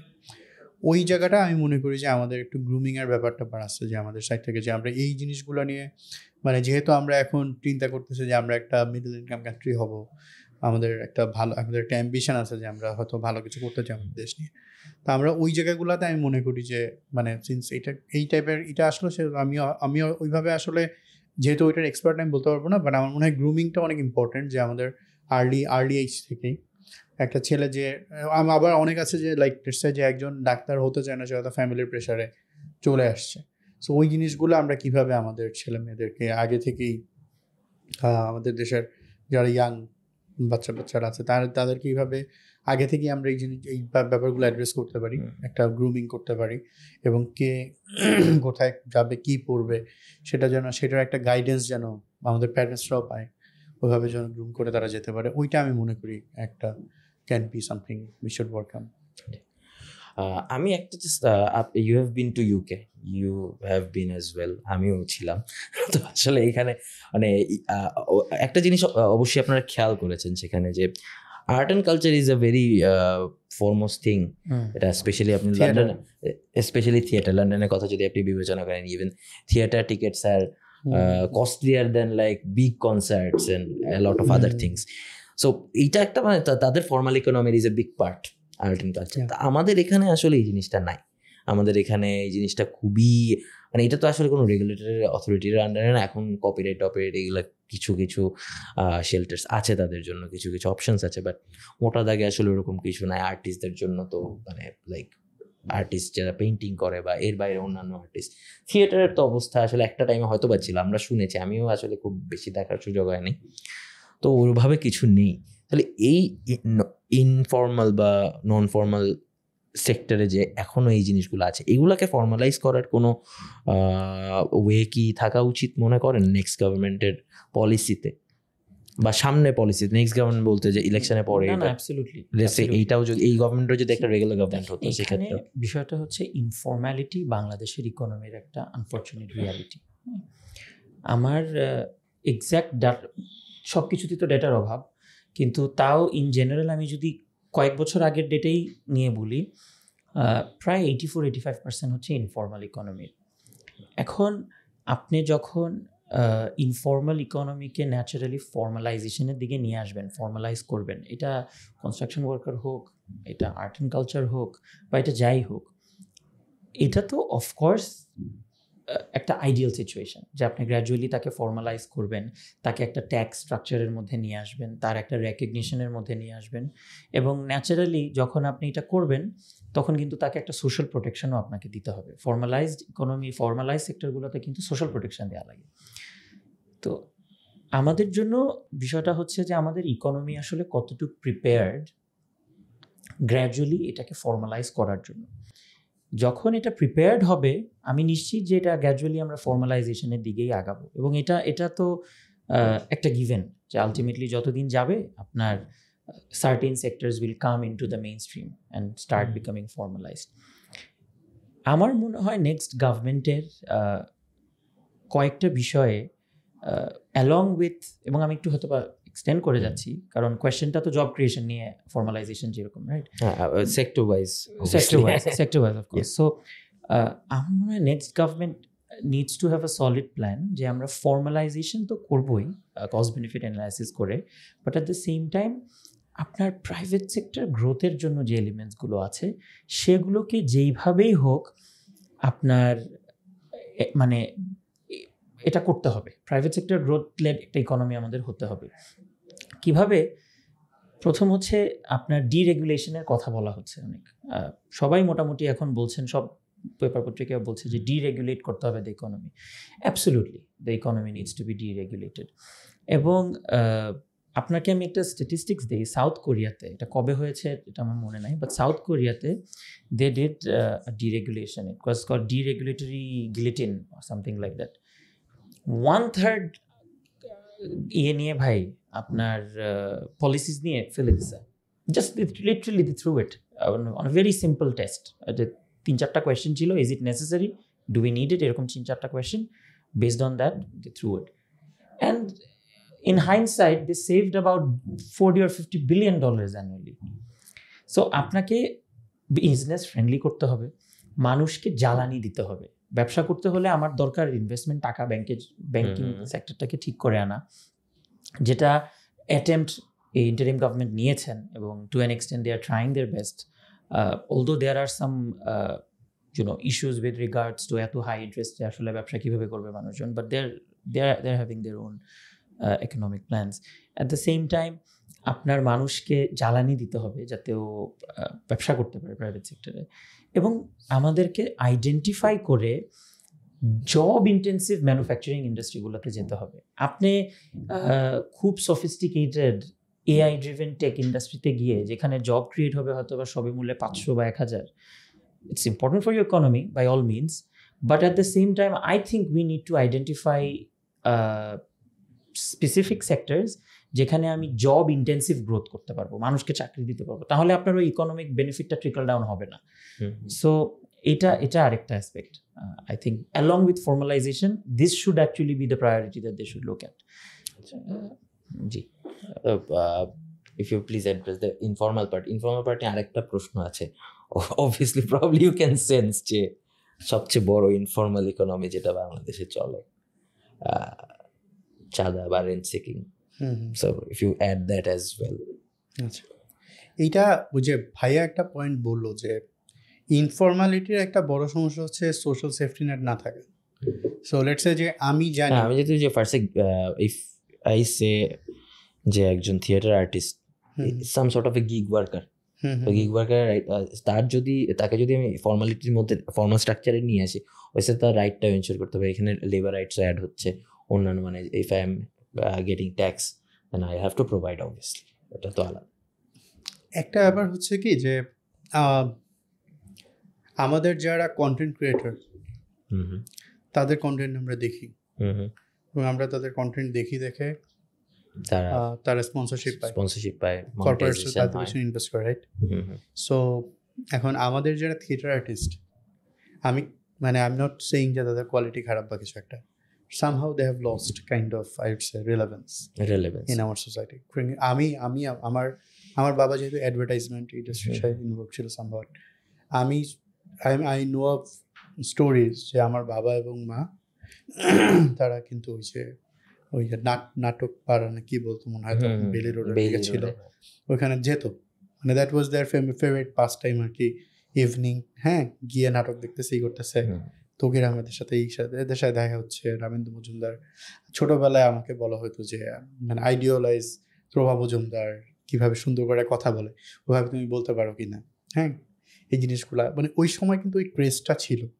এবং মানে প্যারেন্টস, আমার মনে আমি জানি, I know of my family and other people who are around us, যে তারা কিন্তু এই থিয়েটার আর্টিস্টদেরকে আইডিয়ালাইজ করতো, তারা যে সুন্দর করে কথা বলে, তারা যেভাবে করে মানুষের সাথে ইন্টারাক্ট করে, তখনকার যে নাটকগুলা ছিল, অসম্ভব সুন্দর ডায়লগ, ওই জিনিসটাকে কিন্তু সবাই অ্যাপ্রিসিয়েট করতো, মানুষ দেখতো, যে কারণে ইনভেস্টর আসতো। এখন মানে গভর্নমেন্ট কিন্তু এইখানে মানে আজীবন ওই যে ভর্তুকির উপর চালাতে পারবে না এইসব সেক্টর, মানে এন্টারটেইনমেন্ট ইন্ডাস্ট্রি ভর্তুকির উপর চলে না, এটা কখনো হয় না। মানে ইউ ক্যান মানে সামওয়াট আপনি যেটা করতে পারেন যে আপনি ট্যাক্স অলরেডি দিতে পারেন, আপনি তাকে হয়তো একটা সার্টেইন তার ইসের উপর একটা দিতে পারেন। ফর এক্সাম্পল ইউকেতে একটা আছে যে আপনি যদি রিসার্চে ইনভেস্ট করেন, ওইটার উপর আপনি যে ট্যাক্স দেন ওইটার 150% ইউকে গভর্নমেন্ট ব্যাক করে। এটা ওদের একটা আছে, রিসার্চ এনজিওগুলো এই সুযোগটা কাজে লাগায়। তো এরকম কিছু আপনি হয়তো অফার করতে পারেন ওদের জন্য, but at the end of the day আপনাকে ওই রিলেভেন্সটা মানে আপনাকেই মানে as an artist you have to find the relevance, এটা কিভাবে থিয়েটারটাকে আপনি কিভাবে করলে। You have to make sure that I do something for you. You have to হ্যাঁ, create the situation. হ্যাঁ, এটা ওই বলা হচ্ছে। ওই যেই দিন থেকে আপনাকে দর্শক দেখতে আসবে ওই দিন থেকে ইনভেস্টার আসবে। যখন আমাদের ফুটবলে আমি বলবো যে একটা সিচুয়েশন হইলো যে অনেক হ্যাঁ, মানে রাইট নাও মানুষজন- আমরা যে আই থিঙ্ক এখন আমরা কিন্তু একটা এখনো ক্রেজ ফিরে আসছে। হ্যাঁ এখন কিন্তু ক্রেজটা ফিরে আসছে। মাঝখানে কিন্তু ওই যে 80s এর সময় যে আবাহনী মোহামেডান ক্রেজ ছিল ওইটা কিন্তু মাঝখানে অনেকদিন ছিল না, স্টেডিয়াম খালি গেছে। এখন কিন্তু আবার ওই ক্রেজটা আসতেছে। এখন এই জন্য কিন্তু আবার আমরা এখন দেখতেছি ফুটবলে অনেককে আমরা ইনভেস্ট করতে দেখতেছি, অনেককে আমরা অ্যাড দিতে দেখতেছি। ফুটবলারদেরকে দিয়ে এখন হচ্ছে বিভিন্ন প্রমোশনাল হচ্ছে, কন্টেন্টস TVC হচ্ছে, right? এটা কিন্তু মানে ওই জিনিসটা কিন্তু আমরা কিন্তু ছোটবেলায় দেখি নাই যে আলফাজকে দিয়ে বা আমিনুল হককে Absolutely. দিয়ে TVC হতেছে, এটা কিন্তু আমি দেখিনি, কিন্তু এখন কিন্তু হচ্ছে। সো এই জিনিসটা হচ্ছে যে মানে entertainment industry is all about relevance. মানে আপনি রেলেভেন্ট থাকলে আপনার ওখানে ইনভেস্টমেন্ট হবে এবং ওখানে একটা জব ক্রিয়েশন হবে, এরই হবে। I think সব জায়গারই মূলে এটা নাই যে হ্যাঁ। মার্কেট নিডস টু রেগুলেট, ওনারাই তো হুম। ডিসাইড করে ফেলবে, মার্কেটই রেগুলেট ডিসাইড করে ফেলবে যে আসলে সার্ভাইভাল অফ দ্য ফিটেস্ট হবে, হুম, right? হুম। যে আপনার যদি হেলদি হয় সেক্টরটা তাহলে এমনিই থ্রাইভ করবে। যদি হেলদি না হয়, এরকম একটা সময় জুট চলতো, আনফর্চুনেটলি জুটের অল্টারনেটিভ যখন চলে আসলো তখন জুট চললো না। হ্যাঁ, তো সেম এখানেও। এখন ভাই যেটা বলছিলেন absolutely true. Who are they competing against? A entertainment industry. They're competing against big budgeted Hollywood, Bollywood, other sense of, Korean. I know a lot of people যারা কোরিয়ান ড্রামা দেখে, তারপর a lot of people যারা Pakistani drama Pakistani drama দেখে। কয়েকদিন আগে একজন আসছিলেন কে যিনি ন্যাশনাল সেন্সেশন, আমি বিলবোর্ড দেখতাম মনে হয়। হানি হবে আমি বড় বড় পোস্টার দেখেছি যে মানে হ্যাঁ, বিলবোর্ড হ্যাঁ। দেখেছি। And see, তার ওকে সাথে নিয়ে আসা হইলো তো এই জন্য এবং because she'll bring the She will craze bring and the- So everything. just Yeah, imagine yeah, like যে that. সানসিল্ক বাংলাদেশ থট যে আমার মার্কেটের জন্য একজন পাকিস্তানি শিল্পী বেটার হবে রাদার দেন, মানে তার মানে মার্কেট হ্যাজ রেগুলেটেড ইটসেলফ, তাই না? You can't blame Sunsilk. It's very interesting একটা জিনিস আপনি নিয়ে আসছেন। এটা আমি একটা এক্সাম্পল দিই। Singer they launched a brand Beko, I think, মানে সিঙ্গারের সঙ্গে বেকো মনে হয় টার্কিশ একটা ব্র্যান্ড, সিঙ্গার তাদের জন্য নিয়ে এসছে। তারা একজন টার্কিশ অ্যাক্টরকে নিয়ে এসেছিল, I forgot the name. So এটা তো এই বছরই হয়েছে মোস্ট প্রবাবলি, এই বছর অথবা গত নিয়ে বছর। আসছে নাকি ডাব করছে আমি জানি না না। না, এটাকে নিয়ে নিয়ে আসছে, আসছে, হি ও ওয়াজ আচ্ছা, ইন আচ্ছা, বাংলাদেশ। সে চুল কম বেশ কয়েকটা একদম। ক্যাম্পেইন, ও ইয়া হ্যাঁ, ইয়া the looks আমি like মুস্তাচ আছে, সামথিং লাইক দ্যাট, আমি আসলে ভুলে গেছি, নামটা ভুলে গেছি। So so you are very right. So এখানে তো Bangladeshi there are lot of male actors, তাদেরকে তো আসলে এখানে আনা হয়নি বা অন্য কোনো প্রমোশন ইউজ করা হয়নি। কারণ উনি এসছে বাংলাদেশে, কোনো মানে কি বলে কো আর্টিস্টও ছিলেন না তার সাথে। So it's understandable. এখানে আরেকটা ইম্পর্টেন্ট জিনিস আমি যেটা আপনাকে জিজ্ঞেস করছিলাম তখন, যে rent seeking has been a like part of our economy or informal economy, however you see it, এবং এটা বিশেষত রাজনৈতিক শক্তিমত্তার উপরে অনেকটা নির্ভর করে যায়। এই বিষয়টাকে কিভাবে দেখছেন আপনি? আমি how to deal with it? Probably legal side তো আছে, বাট আগে একটা রিসার্চ ওরিয়েন্টেড একটা হ্যাঁ, স্পিচ জি। শুনে আসি। আমি একটা মানে স্টোরি শেয়ার করি আর কি, মানে আমি এক্স্যাক্ট ডিটেল বলবো না কোন এলাকায় কি হয়েছে, বাট আচ্ছা। আমি তখন একটা এনজিওতে, এবং আমাকে একটা কাজ দেওয়া হলো যে মার্কেট একটা সিচুয়েশন দেখতে, ইউথ রিলেটেড কিছু কাজ ছিল। তো আমি তখন গেলাম, যাওয়ার পরে ওয়েট করতে, একটা গ্রুপের সাথে আমার মিট করার কথা, সো আমি ওয়েট করতেছি ওদের জন্য। অ্যান্ড সাডেনলি দেখলাম যে প্রায় 20-25 জনের একটা গ্রুপ মোটর সাইকেলে করে আসছে। আমি বলতেছি 2018-19 আই গেস, হ্যাঁ। তো আসলো, আমি এফজিডি হবে আমাদের ফোকাস গ্রুপ ডিসকাশন। সো আমি তাদের সাথে একটু প্রথমে যেটা হয় যে এফজিডিতে একটা আইস ব্রেকিং থাকে, ওদের সাথে আমার ওই রিলেশনটা ডেভেলপ করতে হবে, সো দ্যাট হচ্ছে মানে they apparently reveal everything about their life and all that. তা আমি তখন একটা পর্যায়ে ওকে এরকম সব কিছুর পরে ওকে আস্ক করা স্টার্ট করলাম যে মানে তার ক্যারিয়ার কি, বেসিকলি সে কী করতেছে এই মুহূর্তে, কী ছিল কোথায়। তো সে বললো সে ওখানে একটা বেশ মানে একটা ভালো কলেজে পড়াশোনা করছে, কলেজ মানে ডিগ্রি কলেজ যেটা বলা হয় ন্যাশনাল ইউনিভার্সিটি আন্ডারে, সেখানে পড়াশোনা করছে। পড়াশোনা করার পরে সে অনেক দিন জবের জন্য চেষ্টা করছে, সিভি সাবমিট করছে বিভিন্ন জায়গায়, এবং তার কোথাও জব হয় না, কোথাও তাকে ডাকে নেই। তার বাসা থেকে তাকে ব্যবসার জন্য কোনো টাকা পয়সা দিবে না, they don't want to take the risk. তাদেরকে অলরেডি তার পিছনে ইনভেস্ট করা হয়েছে একটা certain amount of money. So of course ওদের ওই ইনসেন্টিভটা বাসা থেকে পাচ্ছে না।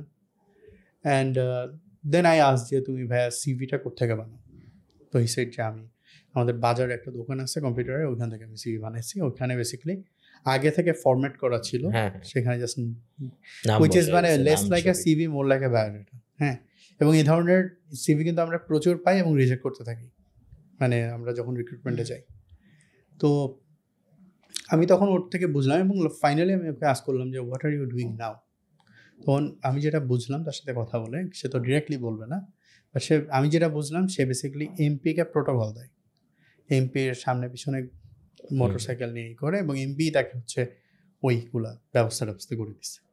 না সি যে মানে আমাকে ওই দিন একজন বলতেছিলেন, উনি বাংলাদেশের জব সেক্টর নিয়ে কাজ করে, he said something very interesting, যে বাংলাদেশের political parties are the biggest employer of youth. Interesting কথা বলছেন। নাও সি, এই ইউথরা কিন্তু স্যালারি জব করে না, এরা কী করে, এরা ওই নেতার আশেপাশে ঘুরে, পিছনে ঘুরে, এবং ওই কারণে ওই নেতাকে দেখে মানুষ ভয় পায়, বাজারের দোকানদার যারা তারা ভয় পায়। এবং ওই নেতার লোক যখন যায়, ওই নেতাকে যাওয়া লাগে না, ওই নেতার লোক যখন গিয়ে বলে যে আমাকে এটা দাও, সো তখন কিন্তু তারা রিফিউজ করার সাহস পায়, কারণ দে নো যে ওই নেতার পিছনে বা ওই ছেলেটার সাথে যে 20-25 জন ছেলে ঘুরে, এরাও কিন্তু ইউথ, এরা কিন্তু আমাদের মতো ইউথ। হ্যাঁ, এই আমাদের দেশেই এডুকেশন সিস্টেমে পড়াশোনা করে কেউ হয়তো ড্রপ আউট করে এখানে আসছে তারা, এবং আমাদের মতো ইউথ, তাদের প্রত্যেকের একটা করে ভোট আছে। কিন্তু এই ছেলেমেয়েগুলাই কিন্তু বেসিক্যালি এই কাজগুলোর সাথে ইনভলভড, এবং they have the capacity to create chaos. আপনি চাঁদা না দিলে আপনার দোকানটা হয়তো ভেঙে দেবে, হ্যাঁ, আগুন লাগিয়ে দেবে, কিছু একটা করবে। এমনকি এই ভয়টা থেকে কিন্তু সে ওই চাঁদাটা দিতে বাধ্য হয়। এই রিসেন্টলি একটা কেস হলো, এর মধ্যে আমি দেখলাম যে এইখানের যারা গাড়ি ব্যবসায়ী, 40 জন গাড়ি ব্যবসায়ী, তাদের কাছে চাঁদা চাওয়া হয়েছে, এবং এই কারণে তারা এখন একটা ধর্মঘটে গেছে বা সামথিং। রিকন্ডিশন গাড়ি, হ্যাঁ, রিকন্ডিশন গাড়ি, এবং হচ্ছে যে ককটেল, মানে তারা যখন এটাকে এটা কেনাকে হ্যাঁ পাত্তা দেয়নি, ককটেল মারা শুরু করছে তাদের ইসার সামনে। সো দেন হচ্ছে এই ছেলেমেয়েগুলোর they have the capacity to create chaos. এইটার ভয়ে কিন্তু এই টাকাটা দেওয়া হয়। সো আমাকে যদি এইটার সলিউশন ডেভেলপ করতে হয় এই প্রবলেমটার, আমাদেরকে কিন্তু ওই জিনিসটা মাথায় রাখতে হবে যে আমার এই ছেলেমেয়েগুলাকে, যারা ওই নেতার পিছনে যে 20টা ছেলে ঘুরে বেড়াচ্ছে, এই ছেলেটার জবের ব্যবস্থা করতে হবে। এই ছেলেটা যেন কম্পিউটারের দোকানে গিয়ে সিভি ওইরকম সাবস্ট্যান্ডার্ড সিভি না বানায়, ও যেন জানে সিভি কীভাবে বানাতে হয়, সেটার ব্যবস্থা করতে হবে। ওকে একটা স্কিল দিতে হবে যেন ও একটা জবে গিয়ে মানে ওইখানে গিয়ে কাজ করে খেতে পারে। তো এই জিনিসগুলো যদি আমরা অ্যাড্রেস না করি, আমরা আসলে মানে এই প্রবলেমটায় যে চাঁদাবাজির সমস্যা বা এই যে গুন্ডামি লুটপাটের সমস্যা, এইটা কিন্তু আমরা অ্যাড্রেস করতে পারবো না। এবং যে ফর এক্সাম্পল যে আমি কিন্তু আই নো যে আমি যদি কালকে অসুস্থ হয়ে যাই, লেটস আমি 15 দিন মানে সিক কোনো কারণে, যে কোনো কারণে, আমি জানি যে 1 মাস পরে আমার স্যালারিটা আমার অ্যাকাউন্টে চলে আসবে। So that's a social safety. হ্যাঁ, আমাকে যদি কোনো কারণে আমার জব ছেড়ে দিতে হয়, লেটস যে আমি একটা বড় কিছুর মধ্যে পড়লো, আমাকে জবটা ছেড়ে দিতে হয়েছে, আমি জানি যে আমাকে হয়তো 1 মাস বা 3 মাসের স্যালারিটা দেওয়া হবে, আচ্ছা ঠিক আছে তুমি নেক্সট জব পাওয়ার মতো। কিন্তু যেই ছেলে মেয়েটা এই কাজটা করতেছে, ও কিন্তু জানে না যে কালকে কি হবে। তো ও যখন সুযোগটা পাচ্ছে, ও অনেক বেশি, ওরা যতখানি পারে, ও লুটপাটের এক্সপেন্সটা কিন্তু অনেক বেশি হচ্ছে, যেটা ওর দরকার নেই হয়তো এই মুহূর্তে। কিন্তু ও চিন্তা করতেছে যে আমার রেইনি ডেতে যদি আমি সেভ না করতে পারি এখান থেকে, তাহলে আমি যদি এই 2 দিন পরে যদি আমার এই অপরচুনিটি না থাকে, তখন আমি কী করবো? সো ওইটা কিন্তু ওর একটা কাজ করতেছে। হ্যাঁ, সো এইটা কিন্তু ওর একটা কাজ করতেছে, যে মানে মাইন্ডসেটের মধ্যে, যার কারণে আমরা এই যে ক্যাওসটা এখন দেখতেছি, হ্যাঁ, এই জিনিসগুলো হচ্ছে। এই খুবই ইন্টারেস্টিং কিছু কাজ আছে এটা নিয়ে। ইনফ্যাক্ট মানে এই প্রসেসেও একটা সোশ্যাল সেফটি নেট গড়ে ওঠে অনেক জায়গায়, যে অমুক ভাই তমুক ভাইকে দেখে, সো সে কিন্তু তার উপর রিলাই করতেছে না, ওইটাই তার সোশ্যাল সেফটি নেট, ওই তার এমপ্লয়ার। ওইভাবে এই জিনিসটা করতে হয়। মানে this is a very bad situation right now, এবং এটা যদি সলভ করতে হয় আমাদের ওই যে সোশিও ইকোনমিক ওই জিনিসগুলোতে টার্গেট করতে হবে। কারণ আমাদের দেশের প্রিজন ক্যাপাসিটি কত, 40,000 50,000, লেটস সে আপনি ওখানে গাদাগাদি করে 70,000 1 লাখ মানুষ ঢুকাবেন, কিন্তু এই কাজটা করতেছে কিন্তু কয়েক লক্ষ ছেলে মেয়ে। হ্যাঁ, এটা মানে I will not be surprise এটা যদি 10-20 লাখ মানুষ এটার সাথে ইনভলভ থাকে পুরা দেশে। এখন এতজনকে তো আমি শুধু জেলে ঢুকায় আমি সলভ করতে পারবো না এই সব প্রবলেমটা। আর জেলে ঢুকায় আমি কি করবো? আমি তো মানে আমার ট্যাক্স বার্ডেন বাড়বে, কারণ এদেরকে খাওয়াইতে হবে জেলে। এক্সপেন্ডিচার বাড়বে। হ্যাঁ, সো এটা তো আমার দরকার নেই। What's your take? Opposite aspect থেকে বলি, এটা খুব ইন্টারেস্টিং ছিল ভাই যেটা বললেন, বাট আমি গভর্নেন্স অ্যাসপেক্ট থেকে যদি বলি, আকিব ভাইয়ের সাথে সাতিল ভাইয়ের সাথে আমি মাঝে মাঝে বিভিন্ন বিষয়ে কথা বলি। He always has some perspective which is or a story to share. Very interesting. আমি এই গভর্নেন্স অ্যাসপেক্ট থেকে যদি বলি, এই ফুল জিনিসটা বিভিন্ন অ্যাক্টর তো এটার জন্য রেসপন্সিবল। তো প্রত্যেকটা অ্যাক্টর যদি তার গভর্নেন্সের অ্যাসপেক্টটা ঠিক রাখে, তাহলে এই জিনিসটা আপনি যেভাবে বললেন এভাবে সহ্যের পর্যায়ে থাকে। হ্যাঁ, চাঁদাবাজি নির্মূল হয়ে যাবে বাংলাদেশ থেকে খুব অল্প সময়ের মধ্যে, এটা আমি মনে করি না। কারণ হচ্ছে এটা ইনফর্মাল ইকোনমিতে ইনজেক্টেড আছে টু এন এক্সটেন্ট। কিন্তু চাঁদাবাজিটা যদি একদম ভায়োলেন্ট আকারে চলে আসে, সেইটাকে নির্মূল করার জন্য যতগুলো অ্যাক্টর আছে তাদের কিছু কিছু জিনিস করণীয় আছে। প্রথম করণীয় হচ্ছে, আমি অ্যাক্টরগুলো দিয়ে যদি বলি, প্রথম করণীয় হচ্ছে ওখানকার যে স্থানীয় নেতৃত্ব আছে ওনাদের একটা করণীয় আছে, ওনাদের স্ট্রং ডিসিপ্লিনে রাখা ওনার ওয়ার্কফোর্সকে। দ্বিতীয় হচ্ছে ওই দলের নিশ্চিতভাবে একটা দায়িত্ব আছে। এবং তৃতীয়, লাস্ট এবং সর্বোচ্চ সবচেয়ে জরুরি যেটা, রাষ্ট্রের এটাকে দায়িত্ব আছে। এখন আপনি যেই অ্যাসপেক্টটাতে বলেন ওভাবেই যদি বলি, যেই লোকটা ফল বিক্রি করতেছে তাকে প্রোটেক্ট করা তো রাষ্ট্রের দায়িত্ব, কোনো পলিটিক্যাল পার্টির তো দায়িত্ব না, বা ওই ব্যক্তিরও দায়িত্ব না। যদি ওই ব্যক্তি এটা করে, মানে পারপিট্রেটর হয়, বা ব্যক্তির আশেপাশে থাকা তার প্রোটোকল অফিসাররা যদি আপনার এটার পারপিট্রেটর হয়, তাকেও it is the job of the government law enforcement agency to bring them under the. Party কি করবে, বা একজন ব্যক্তি কি করবে? ব্যক্তি বলতে পারে যে একে আমি চিনি না, আমি ত্যায্য করলাম, আমি আর ওকে টাকা দেব না। যে আমি তো আরেকজনের থেকে তুলতে বলছিলাম, ওর থেকে তো তুলতে বলিনি, ওর থেকে তুলতে বলিনি। এবং আপনার দল যে করবে সে বের করে দিতে পারে, যেটা সব পার্টি মোটামুটি যখনই এখন তো সোশ্যাল মিডিয়ায় যখনই চলে আসে ওনারা খুব কুইকলি কিন্তু অ্যাকশন নেন। কিন্তু আপনি স্টেট যদি এখানে প্রোঅ্যাক্টিভ না হয়, আপনি যদি রুল অফ ল আনতে না পারেন, গুড গভর্নেন্স আনতে না পারেন, তাহলে চাঁদাবাজি শুধু একটা ফর্ম আমরা এখন দেখতে পাচ্ছি।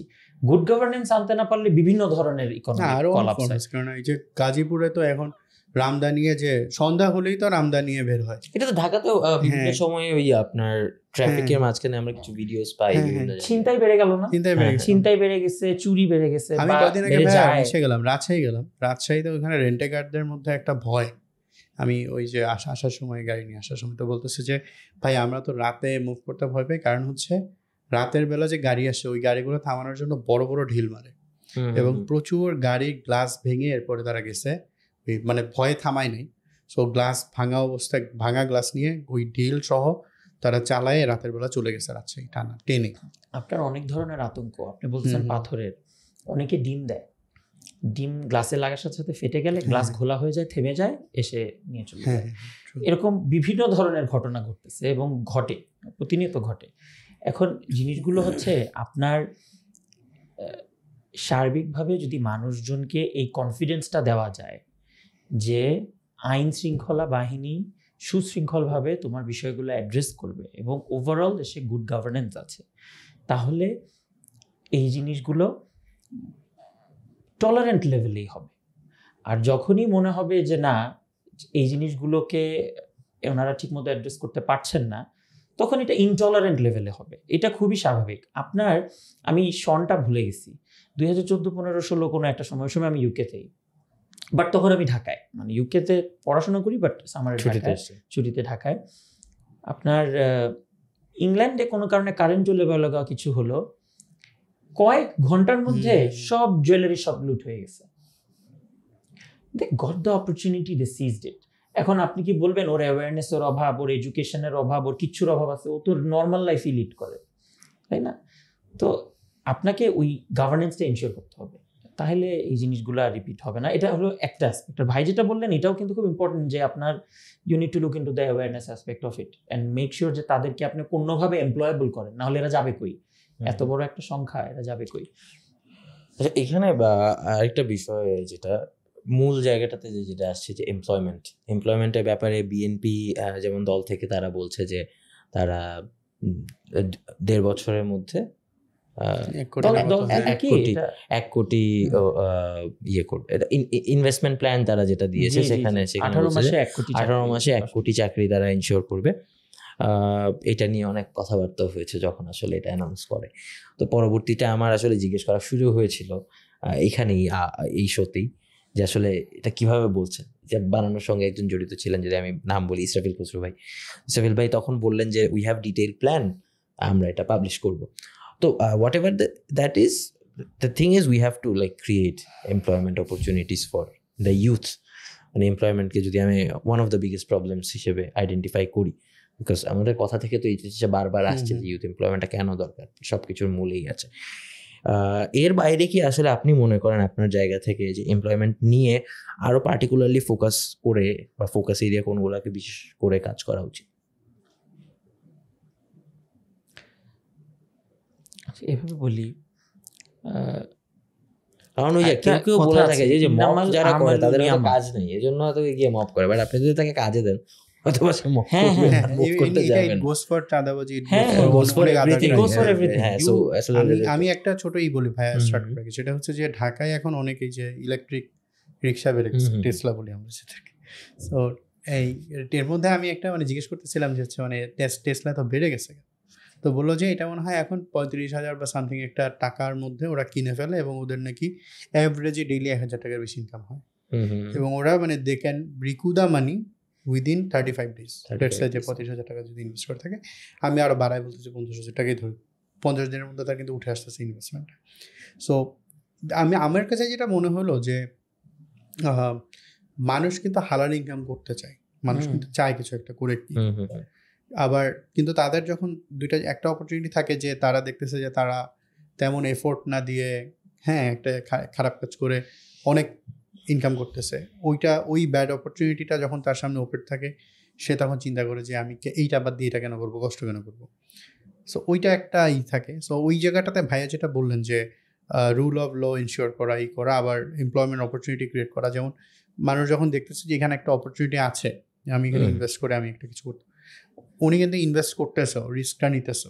তো ওই জায়গাটা আমার কাছে মনে হচ্ছে যে একটা হচ্ছে যে প্যাড ইগুলা ওইটা বন্ধ করা, আর পাশাপাশি হচ্ছে আমাদের অপরচুনিটি ক্রিয়েট করা, স্কিল দেয়া। কোন স্কিল দেওয়া উচিত? হ্যাঁ, সরি, যেটাই- কোন স্কিলের দিকে আমাদের আসলে নজর দেওয়া না, উচিত? ওই এমপ্লয়মেন্টের To কথাটাই begin দিয়ে with, আসি হ্যাঁ। যে একটা আছে যে ইন্নামাল আমালু নিয়ামা, মানে হচ্ছে যে the intention shows the D, মানে আমি যদি ইন্টেনশনের দিকে তাকাই, তাহলে এই যে 18 মাসে 1 কোটি চাকরি সৃষ্টির যে কথাটা, এটা অত্যন্ত পজিটিভ একটা intention. So first of all এটা প্রত্যেকটা পলিটিক্যাল পার্টি থেকে আমি দেখেছি যে ওনাদের মধ্যে এমপ্লয়মেন্ট জেনারেশনের দিকে ওনাদের একটা ফোকাস আছে। So I think that is very much appreciable. এখন পরবর্তী প্রশ্নে আপনি 1 কোটির কথা বললেন, ধরে নিলাম 1 কোটি চাকরি না, উনি 20 লক্ষ সৃষ্টি করলেন, উনি 30 লক্ষ সৃষ্টি করলেন 18 মাসে। That's amazing. আপনি যদি 18 মাসে, আগামী 18 মাসে আমাকে কেউ যদি বলে যে বাংলাদেশে আরো 2 মিলিয়ন চাকরি সৃষ্টি হবে, তাহলে এটা একটা fantastic news. So practically we should look into the macro level issues and say যে আচ্ছা ঠিক আছে যে ওনারা এই অ্যাসপেক্টগুলো ঠিক করছেন। আরেকটা বিষয় হচ্ছে এগুলো একটু রিপল এফেক্ট থাকে।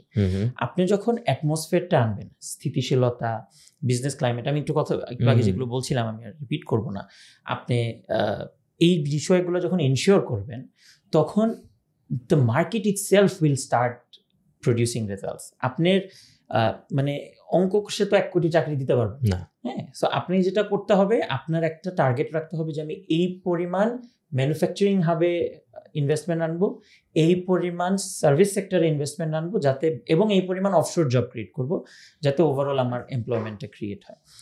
এখন আসি স্কিলসের প্রশ্নটায়। স্কিলস এটা আসলে একটু আনপপুলার হতে পারে কথাটা, বাট শুধু শুধু স্কিলস ক্রিয়েট করে আসলে লাভ নাই। হ্যাঁ ওই তো মার্কেট ওরিয়েন্টেড স্কিলস। এটা ফ্রাস্ট্রেশন ক্রিয়েট করবে, কারণ স্কিলসের সাথে আমার এমপ্লয়মেন্ট জেনারেট করতে হবে। সো প্রথমে আমরা যদি সেক্টর আইডেন্টিফাই করতে চাই, তাহলে আমি যদি ভুল না হয় আজকে থেকে 4-5 বছর আগে বা আরেকটু আগে আপনার কিছু স্টাডিও কন্ডাক্ট করা হয়েছিল মিনিস্ট্রি অফ কমার্স থেকে, যেখানে ওনারা 8-10টা সেক্টর আইডেন্টিফাই করেছিলেন যেগুলো জব ইনটেন্সিভ হতে পারে। এবং এইবার আপনার এলডিসি গ্র্যাজুয়েশনের জন্য যে একটা STS করা হলো, smart transition strategy, smooth transition strategy, ওটাতেও যদি দেখেন কিছু সেক্টরের কথা সম্ভবত বলা আছে যে these are the sectors we should be looking at. সেক্টরগুলো আছে, কিন্তু আপনাকে rather than identifying one or two sector, it is the business climate that needs to be looked at. তাহলে ন্যাচারালি মানুষজন নিজেই খুঁজে বের করে ফেলবে যে আমি কোথায় ব্যবসা করলে আমার লাভ হবে, আর ন্যাচারালি এমপ্লয়মেন্টের অ্যাসপেক্টগুলো কভার হয়ে যাবে। আমাদের জন্য কিছু স্কোপ ক্রিয়েট হয়েছে, স্কোপ অফশোরের জন্য যদি বলি, কিছু স্কোপ ক্রিয়েট হয়েছে, যেগুলো হলো ফার্স্ট অফ অল আমরা যে কারণে শর্ট প্রবলেমসে ভুগি, language barrier. So third language, fourth language introduce করার যদি কোনো প্রস্তাব থাকে কোথাও, আমি জানি না কোথায় আছে কিনা, বিএনপি মোস্ট প্রবাবলি, জি যদি থাকে that's a very good initiative. BNP most probably বলেছে তারা হায়ার এডুকেশনে, মানে হাই স্কুল লেভেল এডুকেশনে they will introduce one language. In detail আমি বলতে পারছি না, ওই অ্যাসপেক্টগুলোকে একটু কভার করা দরকার, যে আপনার if you can train your group in a third or fourth language of the host country. আমার হোস্ট কান্ট্রি তো এখনো মোটা দাগে মিডল ইস্ট, আর আমার হোস্ট কান্ট্রি এখনো east Asia. So identifiable language কিন্তু এই 2-3টা পেয়ে যাওয়া যাবে, যেগুলোতে যদি আমি এদেরকে মানে আমার একটা স্ট্রং পপুলেশনকে স্কিল করতে পারি, তাহলে যেই মানুষগুলো যাচ্ছে সেই মানুষগুলোই রিটার্ন অন ইনভেস্টমেন্ট অনেক হাই হবে। এটা হচ্ছে একটা ফ্যাক্টর। আরেকটা হচ্ছে যে মানে আপস্কিলিংয়ের আরেকটা অ্যাসপেক্ট যদি আমি বলি, সেটা হচ্ছে আমাদেরকে হয়তোবা আমরা একটু আগে আকিব সাথী ভাই যখন বলছিলেন আই ক্যানট এগ্রি মোর, আমাদেরকে রিয়েল ডিজিটাল ট্রেনিংয়ের দিকে যাওয়া লাগবে, এবং আমাদের ট্রেনিংটাকে রিয়েল সেন্সে ট্রেনিংয়ের নামে ট্রেনিং না, হ্যাঁ মানে এটার আউটপুট ড্রিভেন, রেজাল্ট ওরিয়েন্টেড একটা ট্রেনিং ডেভেলপমেন্টের দিকে যেতে হবে অন ডিজিটাল স্কিলস। কারণ বাংলাদেশে গত 1 দশকে ডেভেলপমেন্ট পার্টনারদের সাহায্যে বিভিন্নভাবে প্রচুর ডিজিটাল ট্রেনিং হয়েছে, বাট এটার আউটপুট যদি আমি দেখি ইটস এক্সট্রিমলি পুয়ার। আপনার কম্পিউটার কেনা হয়, ওই কম্পিউটার কয়েকদিন পরে নষ্ট হয়ে যায়, কিন্তু কম্পিউটার অন করাও এখনো ওই স্কুলের হয়তো বা সবাই শিখে নেই। সো এই যে চ্যালেঞ্জগুলোকে আপনার অ্যাড্রেস করতে হবে রিয়েল সেন্সে। আপনি মানে একটা ইনফ্রাস্ট্রাকচার রেডি করে এটার জন্য। I think these are my like 2 quick ideas. একটু পলিটিক্যাল কোয়েশ্চেনের দিকে যাই। ইউ অল নো যে বাংলাদেশে বর্তমানে পলিটিক্যাল সিচুয়েশনটা কি চলছে। এর মধ্যে একটা ভালো জিনিস আছে, আমি ভালো জিনিসটা নিয়ে আসলে শুরুতে আসি, যে একটা বিষয় সবাই মোটামুটি মোটা দাগে ঐক্যমতের জায়গায় এসেছে, যে ইন্ডিপেন্ডেন্স অফ জুডিশিয়ারি।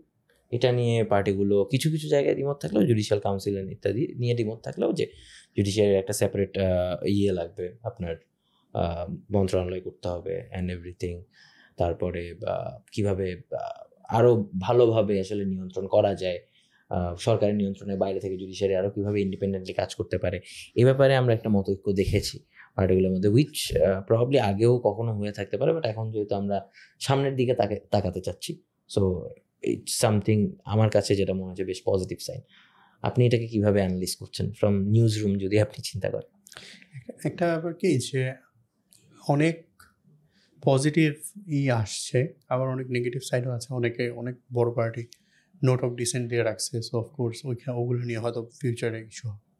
বাট এটা আমিও আসলে ফলো করতেছিলাম তখন আমি দেখলাম যে বিএনপি মোস্ট প্রবাবলি সবচেয়ে কম ছিল এরকম একটার মধ্যে, জুডিশিয়ারি একটা, মানে বিএনপির ওরা কনস্টিটিউশন রিফর্ম নিয়ে সবচেয়ে বেশি ফিডব্যাক ছিল, জুডিশিয়ারি আর অ্যান্টি কারাপশন কমিশন নিয়ে মনে হয় ওদের ফিডব্যাকের সংখ্যা কম্পারেটিভলি অনেক কম ছিল, মানে in most cases they have agreed. এটা আমি দেখলাম। এবং অ্যাপারেন্টলি আসলে গভর্নমেন্টে যাওয়ার পরে কি হয় ওইটা একটা অবশ্যই দেখার বিষয় হবে। তবে আরেকটা ব্যাপার কি, যে আমাদের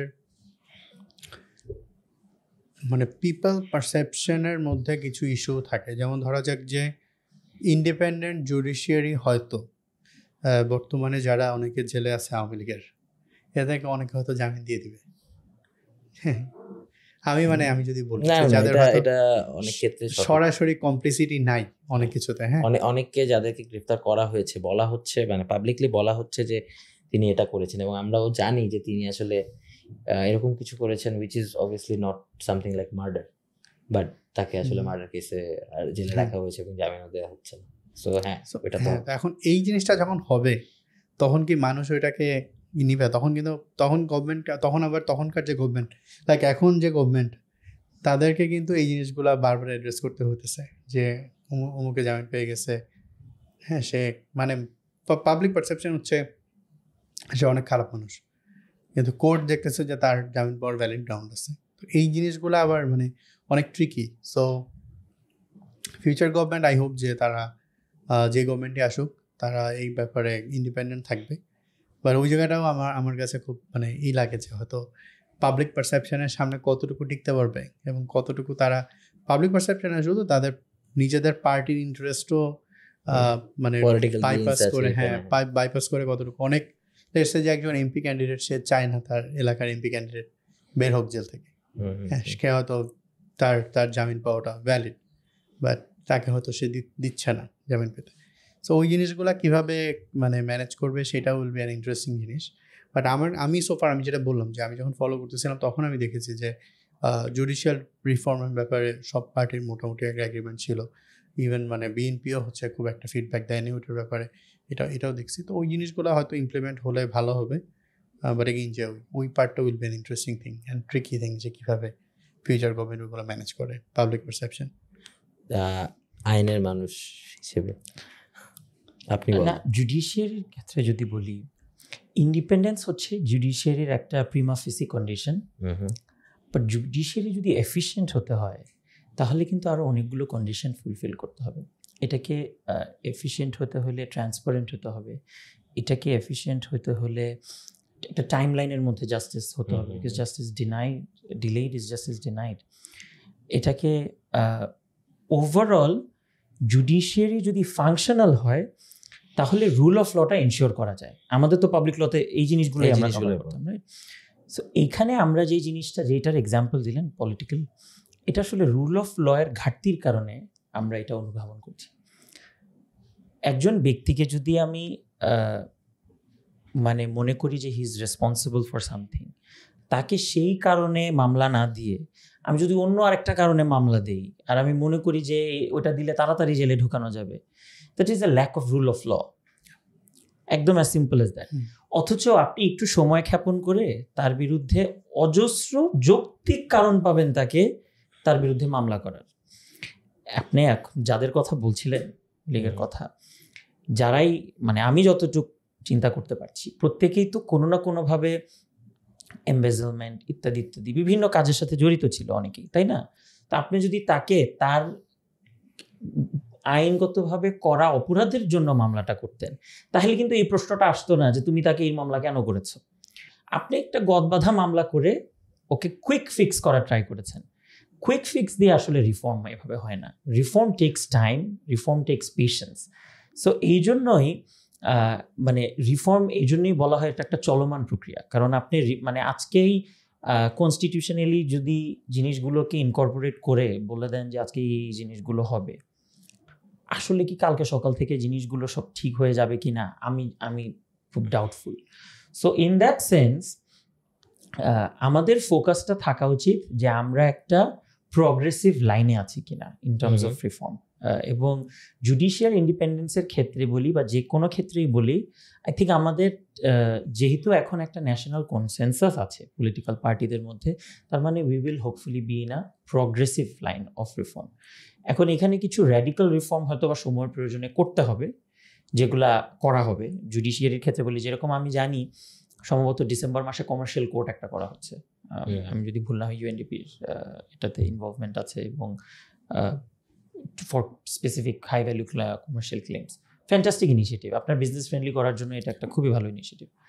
আপনার এরকম করে করে জুডিশিয়ারি মিনিস্ট্রি একটা আলাদা করা হচ্ছে, হুম। তো এটাও independency, it will go a long long way, কারণ আপনার রিক্রুটমেন্ট এখন অনেক বেশি ট্রান্সপারেন্ট, অনেক বেশি ফেয়ার, অনেক বেশি ইম্পার্শিয়াল হবে ইন দ্যাট সেন্স।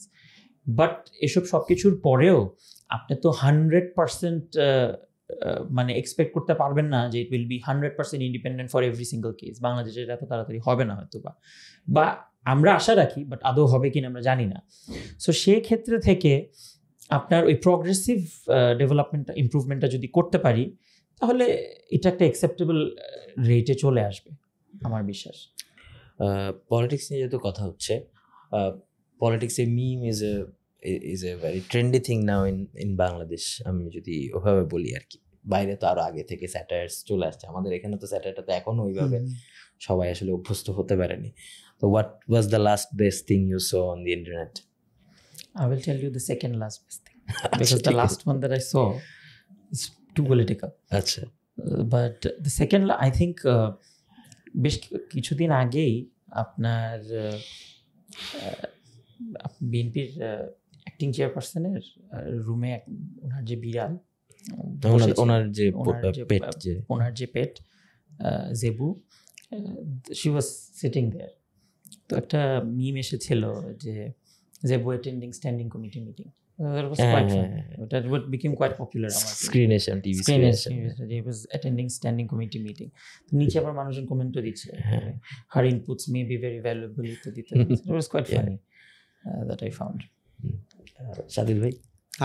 আমার মনে হয় লাস্ট, মানে আজকে সকালে ওটা দেখছিলাম, সেটা হচ্ছে যে গোলাম পরোয়ার মনে হয় বলছিলেন যে কন্ডিশন ফুলফিল না হলে তারা সাইন করবে না। সো এখন ওইটার 3টা অপশন দিচ্ছে যে কিভাবে এটা করা পসিবল। সো ওই অপশনগুলো খুব ফানি ছিল, যে লাইক মুছে ফেলা ই দিয়ে,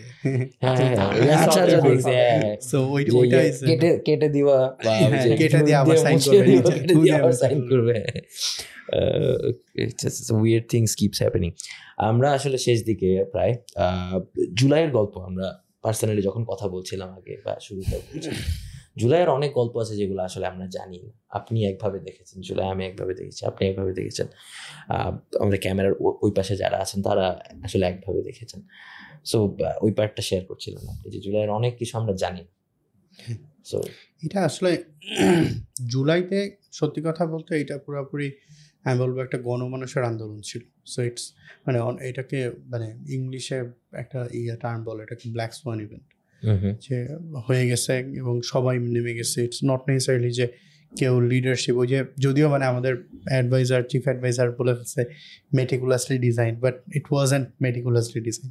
ইনিশিয়াল এগুলো হয়তো ডেট দিয়ে তারা করছে, বাট আমি বলবো যে after 18th it was completely organic. মানে ইভেন 18th কি হবে এটা আমি I have interviewed a lot of student leaders, এবং তারা বলছে যে দে ডিডন্ট নো যে 18th এভাবে করে প্রাইভেট ইউনিভার্সিটির ছেলেমেয়েরা নেমে আসবে।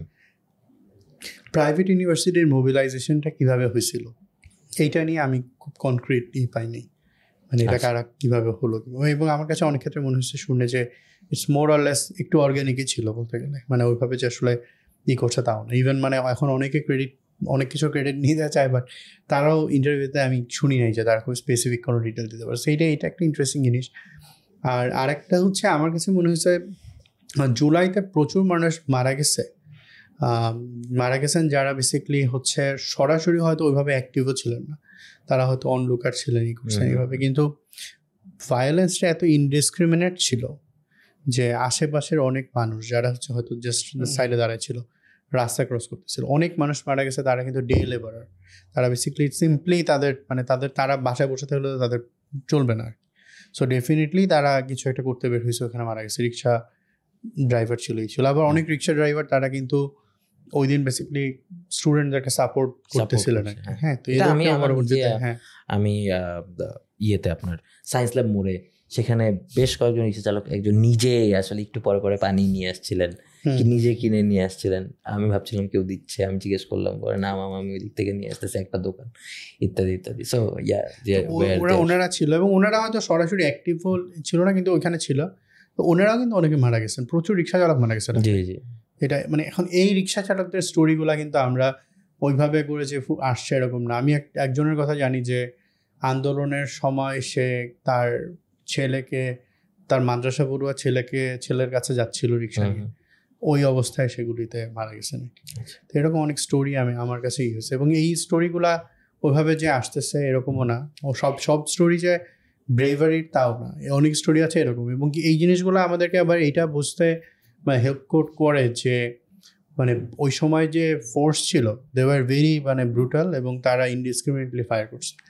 এই বিষয়ে যে আপনি যেটা বলছিলেন, এই বিষয়ে জাস্ট আমি একটা অ্যাড করতে চাই আপনাদের দুজনের জন্য। এখানে এসছেন রেজাল করিম রনি ভাইও একটা কথা বলেছেন, পার্টিকুলারলি উনি টিভিতেও বলেছেন, আমি দেখেছি পরবর্তীতে, এবং ডক্টর জাহিদ ভাই বলেছেন এই বিষয়ে যে আমরা আসলে যেরকম আমাদের মুক্তিযুদ্ধের একটা পিপলস হিস্ট্রি আমরা লিখতে পারি নাই, 50+ ইয়ার্স হয়ে গেছে, আমরা আসলে জুলাইয়ের ওইভাবে আসলে পিপলস হিস্ট্রিটা আমরা লিখতে পারিনি। বিকজ মনে করেন যে বলছেন চিফ অ্যাডভাইজার, উনি একটা কথা বলে ফেলেছেন, পরবর্তীতে আবার ব্যাকট্র্যাক করার চেষ্টা করেছেন। স্টুডেন্ট লিডাররা এক একজন এক এক সময় এক এক ক্রেডিট দাবি করেছে, বাট অ্যাকচুয়ালি যে ওই যে ছোটো ছোটো কাহিনিগুলো, কে কী করতে যাচ্ছিলেন, কোন রিক্সাওয়ালা কেন আসছেন, ডে লেবারের কাহিনীটা কী ছিল, সে কেন বের হয়েছিল, এই কথাগুলো আসলে ওইভাবে আসলে সামনে আসেনি। You want to add something on July? Well, আমি কোনো স্পেসিফিক স্টোরি না, বাট জিনিসটা হচ্ছে আপনার ডিসপ্রপোর্শনেট ভায়োলেন্স যখন এই পর্যায়ে যায় স্টেট কর্তৃক, যেখানে বাচ্চা আপনার বাসার বারান্দায় ছাদে সেফ ফিল না করে।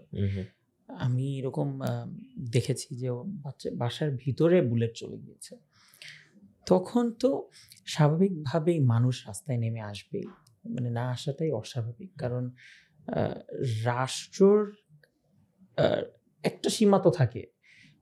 মানুষজন বিরক্ত হয়ে বসেছিলেন, ওইটা বহিঃপ্রকাশ হচ্ছিল না, কিন্তু মানুষজনের মানে চুপ করে থাকাটাকে দুর্বলতাটা ভাবাটা তো ঠিক না। তো সেইটাই ওনারা করেছিলেন, এবং এটার পরিণতি ওনারা ভোগ করেছেন। এটা that is my overall observation of what it is. এরকম ডিসপ্রপোর্শনেট অ্যাটাক আমার মনে হয় আর কোথাও আমি অন্তত মানে এই রিসেন্ট পাস্টে শুনি নেই বা পড়ি নেই। এখন আপনি ইসরায়েল হামাসের কথা বলতে পারেন, প্যালেস্টাইনের কথা বলতে পারেন, দ্যাটস অ্যানাদার থিং, একটা যুদ্ধ, অ্যাক্টিভ ওয়ার। বাট নিজের দেশের মানুষের উপরে এত হিংস্রতা, এত বর্বরতা, এটা খুব রেয়ার ঘটনা, খুব রেয়ার ঘটনা। Surely it is. আমরা অনুষ্ঠানের একদম শেষ পর্যায়ে, আমাদের জন্য যদি কোনো কিছু বলার থাকে আপনাকে দিয়ে শুরু করব, সাথী ভাইকে দিয়ে শেষ করবো। না, thank you so much Saif. আপনি যখন আমাকে when you reached out to me and said wanna come and speak, and we didn't have really anything in specific, and I was quite keen, because I've always enjoyed having conversation with Aqib Shatil bhai, so I was like, let's have a talk. So thank you so much for asking us to join today. It was indeed a pleasure on my end. So yeah, thank you very much. Shatil bhai, It's concluding very, remarks. very, very nice to be here. আর কনভারসেশনটা আমি যেটা বলতেছিলাম আবির ভাই, যে we often speak and we enjoy speaking. So basically তুমি যখন আমাকে বললা, I was like, হ্যাঁ, আমি প্রপোজ করলাম যে let's talk, let's have a chat Abir ভাই, like in front of the camera maybe. So ওইটা আমার কাছে মানে I really enjoyed talking to him like always, and thanks for inviting us. Thank you very much. আপনাদের দুজনকে অসংখ্য ধন্যবাদ। সুপ্রিয় দর্শক, আপনাদেরকেও ধন্যবাদ। আশা করি পরবর্তী পর্ব নিয়ে খুব শীঘ্রই আপনাদের মাঝে ফিরবো। আল্লাহ হাফেজ।